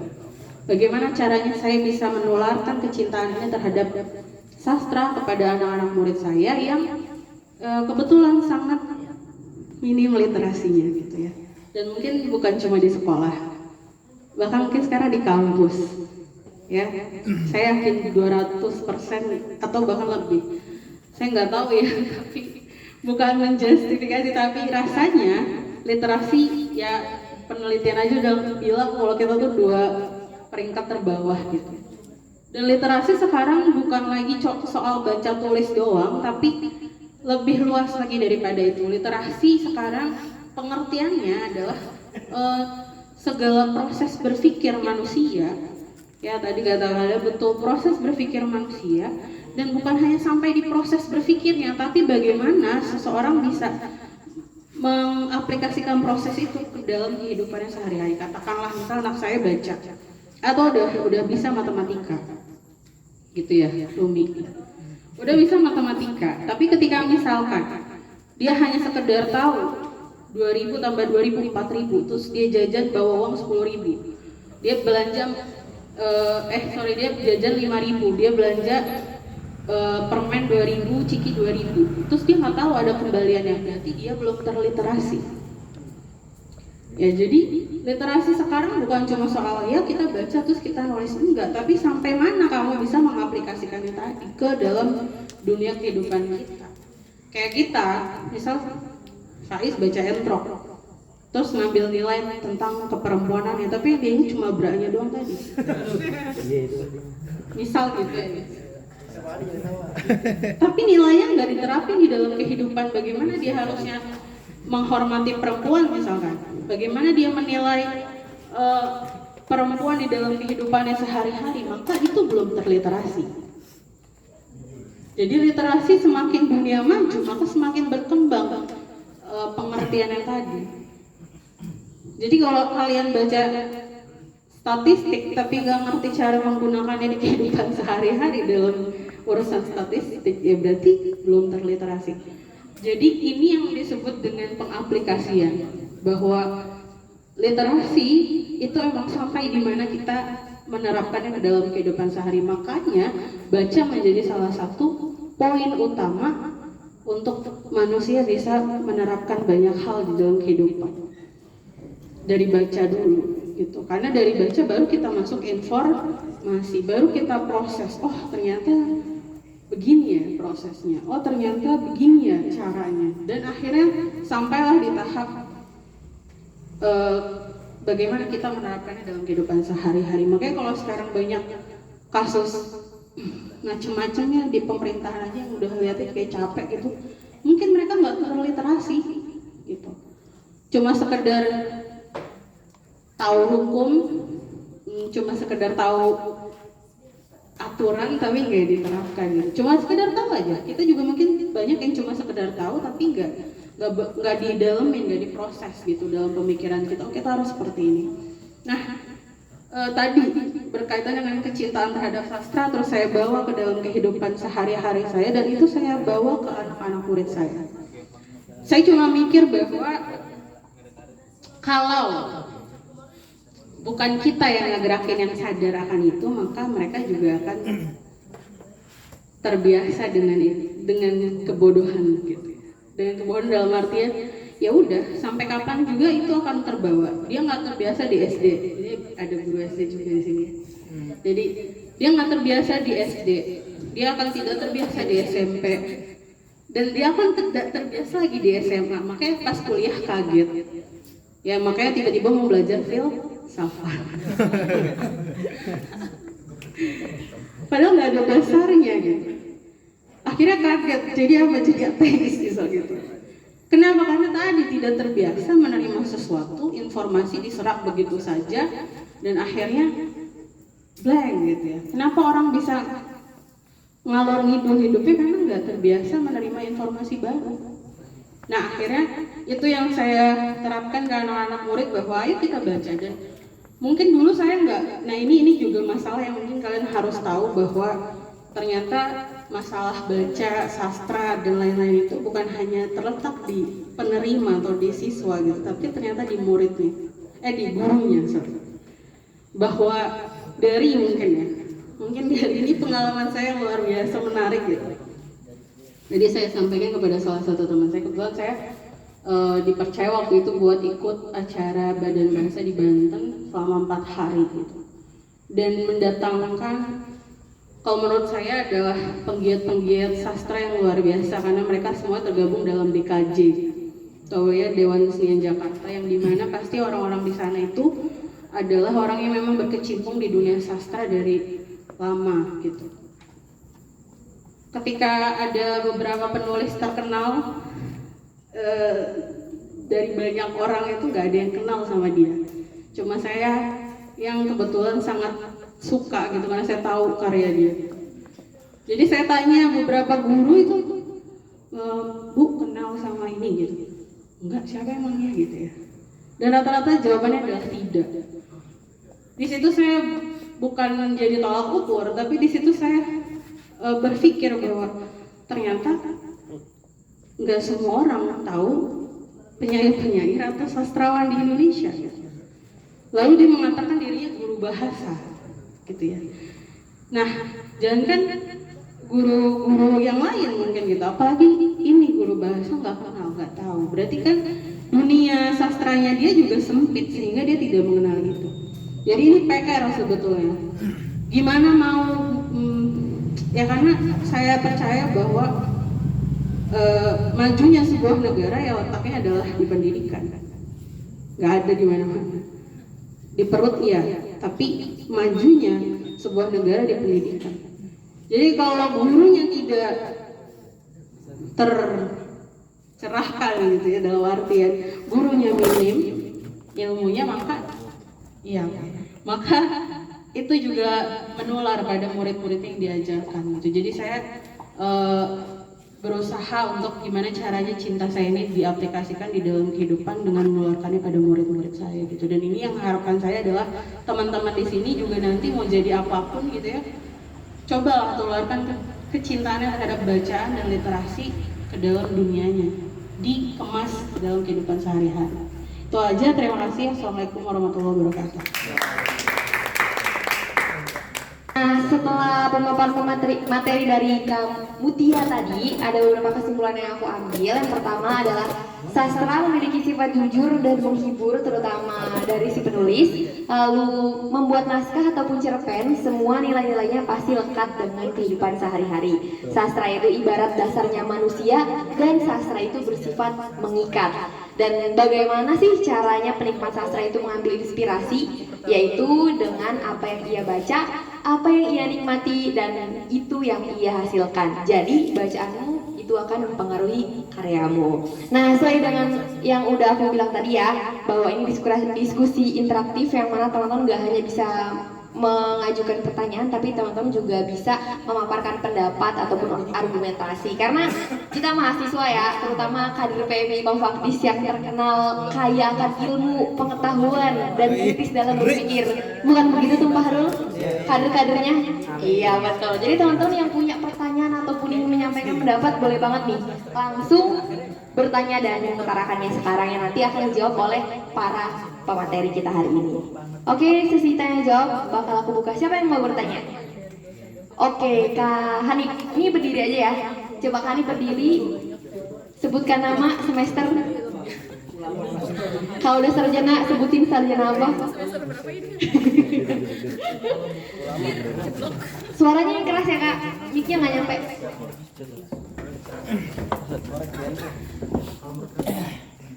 Langsung Kak Hanif. Ready langsung. Selamat datang ya buat teman-teman yang baru datang. Sebutin dong. Oke, terima kasih kakak moderator dan juga sebesar-besarnya untuk komunitas Dimensi yang sudah memberikan wadah untuk kita.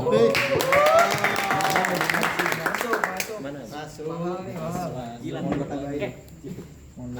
Ini sebenarnya pertanyaan sudah saya siapin sebelum saya datang ke sini ya. Tadi nggak mau datang awal. Karena emang apa ya, jujur sebenarnya sejauh ini di usia saya yang sekarang 17 tahun 37. itu sama sekali tidak ada ketertarikan untuk membaca ya, untuk membaca. Bahkan jujur ya, Indonesia. saya tuh sering banget ya kayak berteman, sering lah jalan bareng sama Pak Ik, ngobrol sama Pak Ik tuh berapa biar ada ketertarikan buat yang namanya baca, buat ada ketertarikan yang namanya suka lah sama hal-hal yang berbau literasi. Tapi jujur sampai sekarang pun ya nggak pernah lah ada ketertarikan sama sekali. Padahal saya punya kakak saya tuh bener-bener seneng baca ya. Dari mulai novel bahasa Indonesia sampai novel Jepang yang Haruki Murakami ya, sampai serinya J.K. Rowling pun lengkap lah dia gitu loh. Nah, tapi itu nggak turun ke saya gitu loh. Makanya saya juga bingung kenapa gitu. Nah, sebenarnya kalau di apa ya, di dunia pendidikan kan ada beberapa sifat atau cara belajar ya. Ada yang memang pakai literasi, ada yang pakai kinestetik, ada yang pakai auditori dan segala macam lah. Dan kebanyakan dari pelajar-pelajar ataupun orang yang sekolah saat ini, mereka kebanyakan untuk yang nggak ngambil jalur literasi lah, mereka lebih tertarik dengan visual, auditori ataupun kinestetik segala macam lah. Nah, yang jadi pertanyaan pertama adalah kira-kira kan mungkin dari kamu Hamka Pak itu udah berhasil menjadikan dirinya sebagai orang yang cinta dengan literasi. Nah, kira-kira gimana wujud nyata dari kakak-kakak yang ada di depan untuk bisa membuat orang-orang di sekitar kita juga suka dengan literasi? Itu yang pertama. Terus yang kedua, pernah ada teori yang dikemukakan sama psikolog ya. Jadi ada teori tentang cara orang cara orang tentang dia hidup gitu loh. Ada yang memang dia based on dengan literasi dan juga ada based on experience. Nah, pertanyaannya adalah, ini pertanyaan kedua berarti ya. Pertanyaan yang kedua adalah, kira-kira menurut kakak-kakak yang ada di depan, cukupkah kita dengan fokus ke satu based on experience sajakah atau based on literasi sajakah, atau kita tetap harus bisa ngambil dua-duanya? Itu mungkin itu kakak-kakak yang ada di depan. Terima kasih. Wassalamualaikum warahmatullahi wabarakatuh. Waalaikumsalam warahmatullahi wabarakatuh. Oke, untuk jawabannya boleh dijawab oleh Kak Mutia. Oke.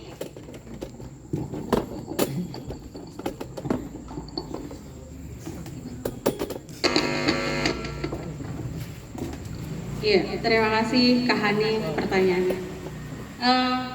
Saya mencoba menjawab, mungkin mudah-mudahan mewakili pertanyaannya tadi. Kebetulan karena tadi saya menerapkan itu di murid-murid saya ya, mungkin jauh lebih muda dari kalian gitu ya. Berarti jauh lebih sulit karena tantangannya pasti lebih banyak. Ketika misal kalau teman-teman kan udah dewasa, berarti udah bisa tahu oh saya nih tipe belajarnya apa gitu ya, mungkin kinestetik, audiovisual, visual dan segala macam, sehingga bisa lebih mudah memetakan. Kalau tadi di sekolah juga ada kasusnya kayak gitu ya Kak Hanif, ada anak murid yang keluarganya terliterasi banget gitu, bapak ibunya baca, kakaknya baca, dia doang yang gak suka gitu. Tapi kalau nulis bagus gitu. Akhirnya apa yang saya lakukan, ini beneran terjadi gitu ya. Akhirnya apa yang saya lakukan, saya ajak dia buat baca bareng. Apa yang ada di rumah, bukumu apa gitu. Ini kakak saya suka ini. Coba yuk bawa kita baca. Jadi kita bacanya sama-sama Kak Hanif di sekolah gitu. Apa sih, pasti awal mula gitu ya, ini juga saya terapkan ke anak-anak gitu, makanya di sekolah tuh ada program banyak gitu, program literasi yang saya buat tuh banyak, ada program baca, ada program nonton, ada program drama, puisi, jadi semuanya saya kenalin dan saya rutinkan gitu. Kalau nggak rutin nggak bakal bisa, maka pertama mesti dipaksa, kayak anak-anak belajar baca emang nggak dipaksa, kan dipaksakan gitu. Jadi pertama kali ngenalin itu ke orang yang tidak biasa ya dipaksakan. Awal kali saya nongkrong sama anak-anak majelis kantin ya dulu yang ngebahas sastra ya dipaksa sama Bang Ipang gitu. Ayo ikut gitu. Apa sih gitu. Padahal ya kita udah baca kan gitu, udah tahu sastra gitu. Itu saya belum suka baca novel, saya belum suka baca cerpen, hanya sekedar penikmat puisi gitu. Itu juga nggak rutin gitu ya, hanya sekedar ya ini saya kuliah di PBSI karena kecemplung aja, karena nggak keterima kedokteran gitu. Ya udah gitu, awalnya nggak suka baca dalam artian tuh yang benar-benar rutin kayak sekarang mungkin gitu, atau kayak dulu waktu kuliah yang 1 minggu 1 novel gitu, enggak. Tapi ditarik sama orang buat ayo ikut. Nah awal pertama mulanya adalah karena saya tahu saya seorang audio gitu, kalau belajar lebih nyambung kalau dengerin. Jadi saya dengerin orang-orang diskusi kayak gini gitu. Seru kan ngebahas, kalau dulu kajian tulisan gitu ya, dimana kita ngebahas bener-bener dari bukunya Pram kita dapat ini. Dengerin. Akhirnya tertarik, terus dicemplungin buat bikin tulisan, esai. Pertama yang saya bikin tulisan tuh esai. Gimana bikin esai? Jadi memang mesti dipaksa. Jadi kalau tadi pertanyaannya gimana cara menularkan dari orang yang gak suka ke suka, ya dipaksain. Misal Hanif nanti udah suka baca karya sastra gitu, terus punya teman yang pengen Hanif ajak gitu, ya tarik, ayo baca. Jadi ketika saya di sekolah ya saya menularkan itu, pembiasaannya pertama pasti baca. Mau nanti di modifikasi dengan games misal gitu ke anak-anak, tetap baca. Ada yang baca, ada yang enggak. Ada yang benar-benar baca, ada yang benar-benar enggak baca, cuma buka aja. Tapi minimal dia dikenalkan dengan sebuah karya. Oh ini buku. Nah kalau saya, karena saya guru, jadi saya ngajarin benar-benar ngebedah buku dari awal, dari cover, dari sampai isinya, identitas bukunya sampai segala macam. Itu kalau di dunia pendidikan ya. Tapi kalau tadi di dunia kalian gitu ya udah kayak mungkin kalian udah bisa menilai sendiri, kayak aku nggak terlalu ini. Bisa tadi diedukasi dengan experience. Tadi yang saya contohin, kenapa bisa saya suka sastra, karena saya experience. Saya dengerin teman-teman ngobrolin sastra. Saya dengerin orang adu bacot gitu, kasarnya. Adu bacot gara-gara penilaian teman-teman doang terhadap karya sastra, yang dia bilang ini ngebahas, ya misal bahas bumi manusia gitu, Pram tuh lekra lah, apalah gitu ya. Dari situ, dari dengerin itu, dari experience tadi. Terus yang kedua saya experience-nya dengan, ya ini tergantung apa yang kita mau geluti ya.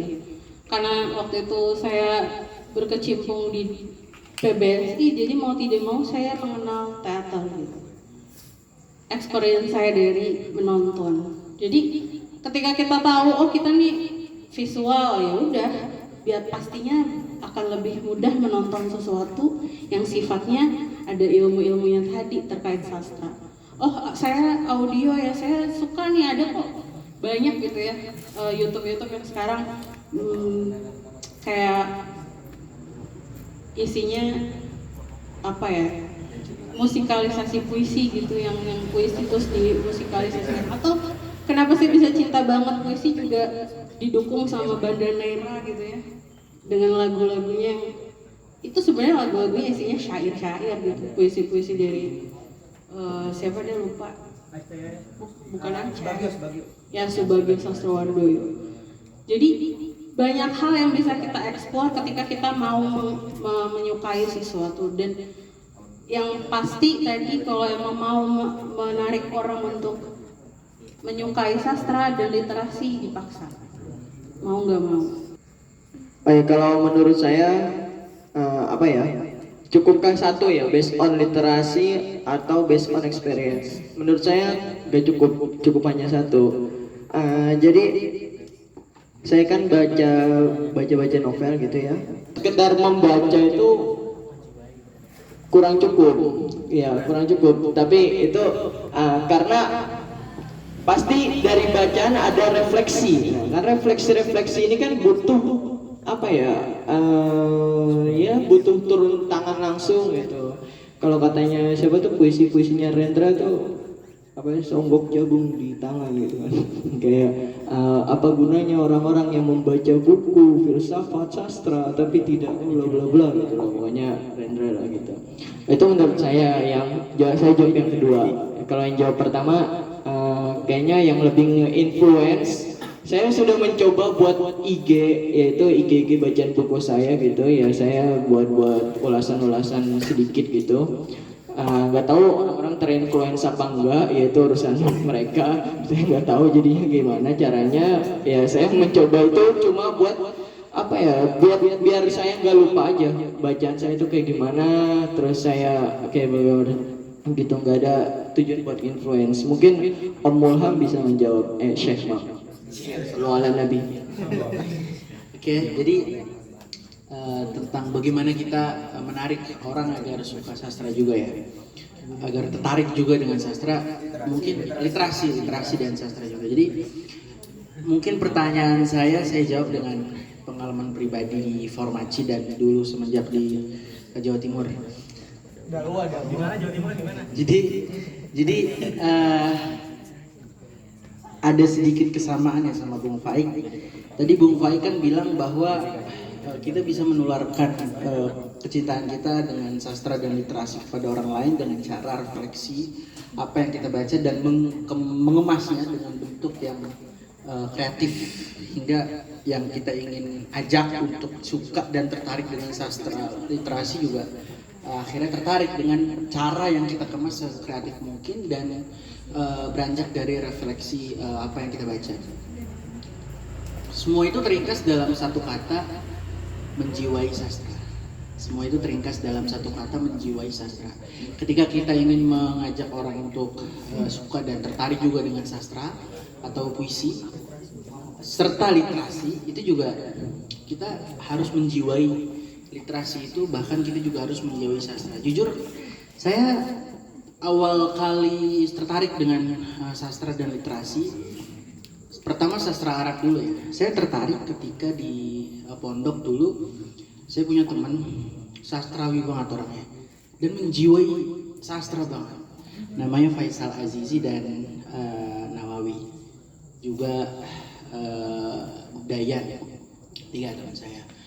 Saya ngeliat di bertiga, oh kok keren banget ya. Oh kok bisa begini, kok bisa begini. Saya tanya akhirnya, bacanya apa? Oh bacanya gini gitu. Terus juga saya juga punya teman yang sangat menjiwai sastra, bahkan dia kalau ngomong bahasa Arab dulu di pondok semua sinonim tuh keluar semua. Kalau saya ngomong sama dia namanya Abdul Bari. Itu akhirnya yang membuat saya tertarik adalah saya ngelihat mereka itu sangat menjiwai sastra dan merepresentasikan penjiwaan itu dengan gaya yang menarik gitu, dengan refleksi yang sangat menarik yang membuat orang-orang itu terkesan gitu.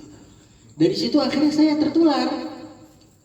Akhirnya saya tanya Gus Nawawi waktu itu, Gus ini gimana bacanya apa gitu, terus kayak gimana kok bisa kayak begini. Terus saya tanya ke teman-teman saya juga yang saya menilainya sangat menjauhi sastra. Akhirnya dari situ akhirnya saya ngumpul sama mereka, saya akrab, dan akhirnya saya juga ikut tertular gitu. Dan sampai sekarang mengarungi lautan sastra Arab gitu.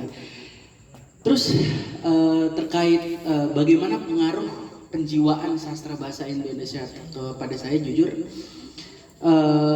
awal kali saya mengarungi sastra Indonesia itu dulu ketika saya ikut gabung di Formaci bareng sama Bung Faik. Bareng waktu itu kita ke Formaci, aktif diskusi.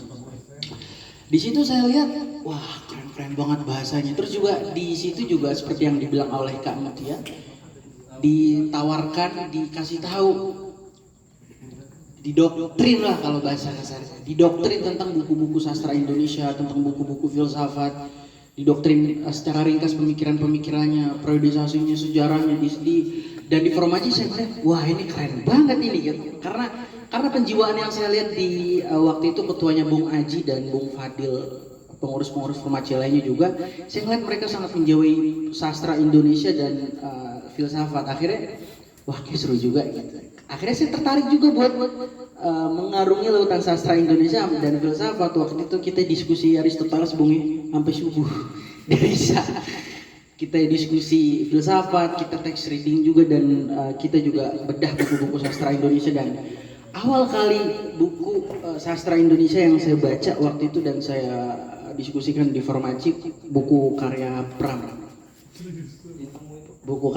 itu, dan itu awal kali langkah saya baca sastra Indonesia gitu. Setelah itu saya ketemu sama mahasiswi PBSI namanya Naila Utar, dan dia duta bahasa Indonesia duta bahasa Jakarta sekarang, dan kita diskusi tentang sastra Indonesia. Dan saya ngeliat, wah ini orang menjiwai sastra banget gitu kan. MC bagus, moderator bagus, literasi sastra bagus, wah keren banget gitu kan. Bahkan dia akhirnya ngasih tahu saya buku-buku tentang sastra Indonesia. Akhirnya dia mempromosikan buku dosennya sendiri, Pak Ahmad Bakhtiar. Akhirnya dari situ, dari penjiwaan yang sangat mendalam yang saya lihat dari mereka, akhirnya saya tertarik. Bukan sekedar penjiwaan, tapi mereka merepresentasikannya dengan cara yang kreatif gitu. Bahkan dengan cara menawarkan buku-buku sastranya dan mengemasnya dengan ya penawaran-penawaran yang menarik lah gitu. Oh begini, begitu. Jadi saya tertarik akhirnya mengarungi sastra bahasa Indonesia juga, dan akhirnya saya baca buku Pak Ahmad Bakhtiar juga gara-gara penjiwaan yang sangat mendalam yang saya lihat dari mereka semua gitu kan. Di Formaci juga seperti itu, saya mengarungi filsafat bareng Bung Faik waktu itu, bareng Bang Faik. Gara-gara kok saya ngelihat ketua Formaci waktu itu Bung Haji.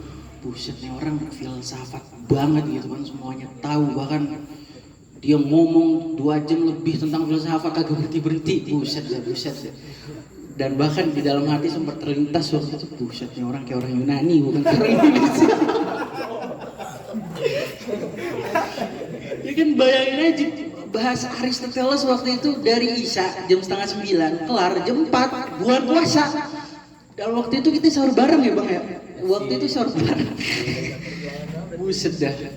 Terus dari situ itu jadi satu kata untuk meringkas apa yang udah disampaikan oleh Kak Mutia dan Bang Faik adalah penjiwaan yang sangat mendalam dan pengemasannya dengan cara-cara yang kreatif dan cara-cara yang mengesankan bahwa kita itu sastrawi banget. Terus kayak yang Kak Mutia bilang, ketika saya jatuh cinta dengan sastra, saya jatuh cinta dengan kehidupan saya sendiri. Itu bisa menarik orang karena itu adalah representasi dari penjiwaan yang sangat dalam terkait sastra. Tuh kan, Bang Syarif akhirnya tertarik ya kan. Perempuan tuh punya dunia sendiri, gitu. Seorang perempuan tuh punya dunia sendiri, punya caranya sendiri untuk menikmati dunianya. Nggak kayak laki-laki ya, laki-laki bosan dikit kan harus main game, bosan dikit harus keluar keluyuran, itu banyak hal. Tapi gini anehnya, walaupun banyak sekali perempuan yang hobi membaca, jadi jarang sekali ada nama-nama perempuan yang ternyata masuk ke dalam gelanggang kesusastraan. Banyak kan laki-laki, entah itu bagaimana aja. Yang kedua juga, saya juga teringat tentang pembacaan saya dari Tata Takdir Ali Subhana. Dia bilang kayak gini, langit Indonesia itu makin rendah. Itu yang jadi permasalahan yang mendasar yang harus kita jawab bersama. Artinya gini, bagaimana caranya kita untuk mengangkat derajat diri kita sendiri untuk menuju langit yang lebih tinggi lagi. Itu pertanyaan yang harus kita jawab bersama, yang mungkin di diskusi yang lain bisa kita bahas. Mungkin cukup sekian ya. Sebelumnya saya berterima kasih untuk para pemateri hari ini yang keren-keren lah ya, Kak Putih, Kak Fai dan Kak Mulham. Terima kasih telah memberikan kita insight dan pengetahuan yang luar biasa. Dan saya mengapresiasi kepada seluruh hadirin yang antusias udah ngantuk ya malam ini. Tepuk tangan dong buat kita semua.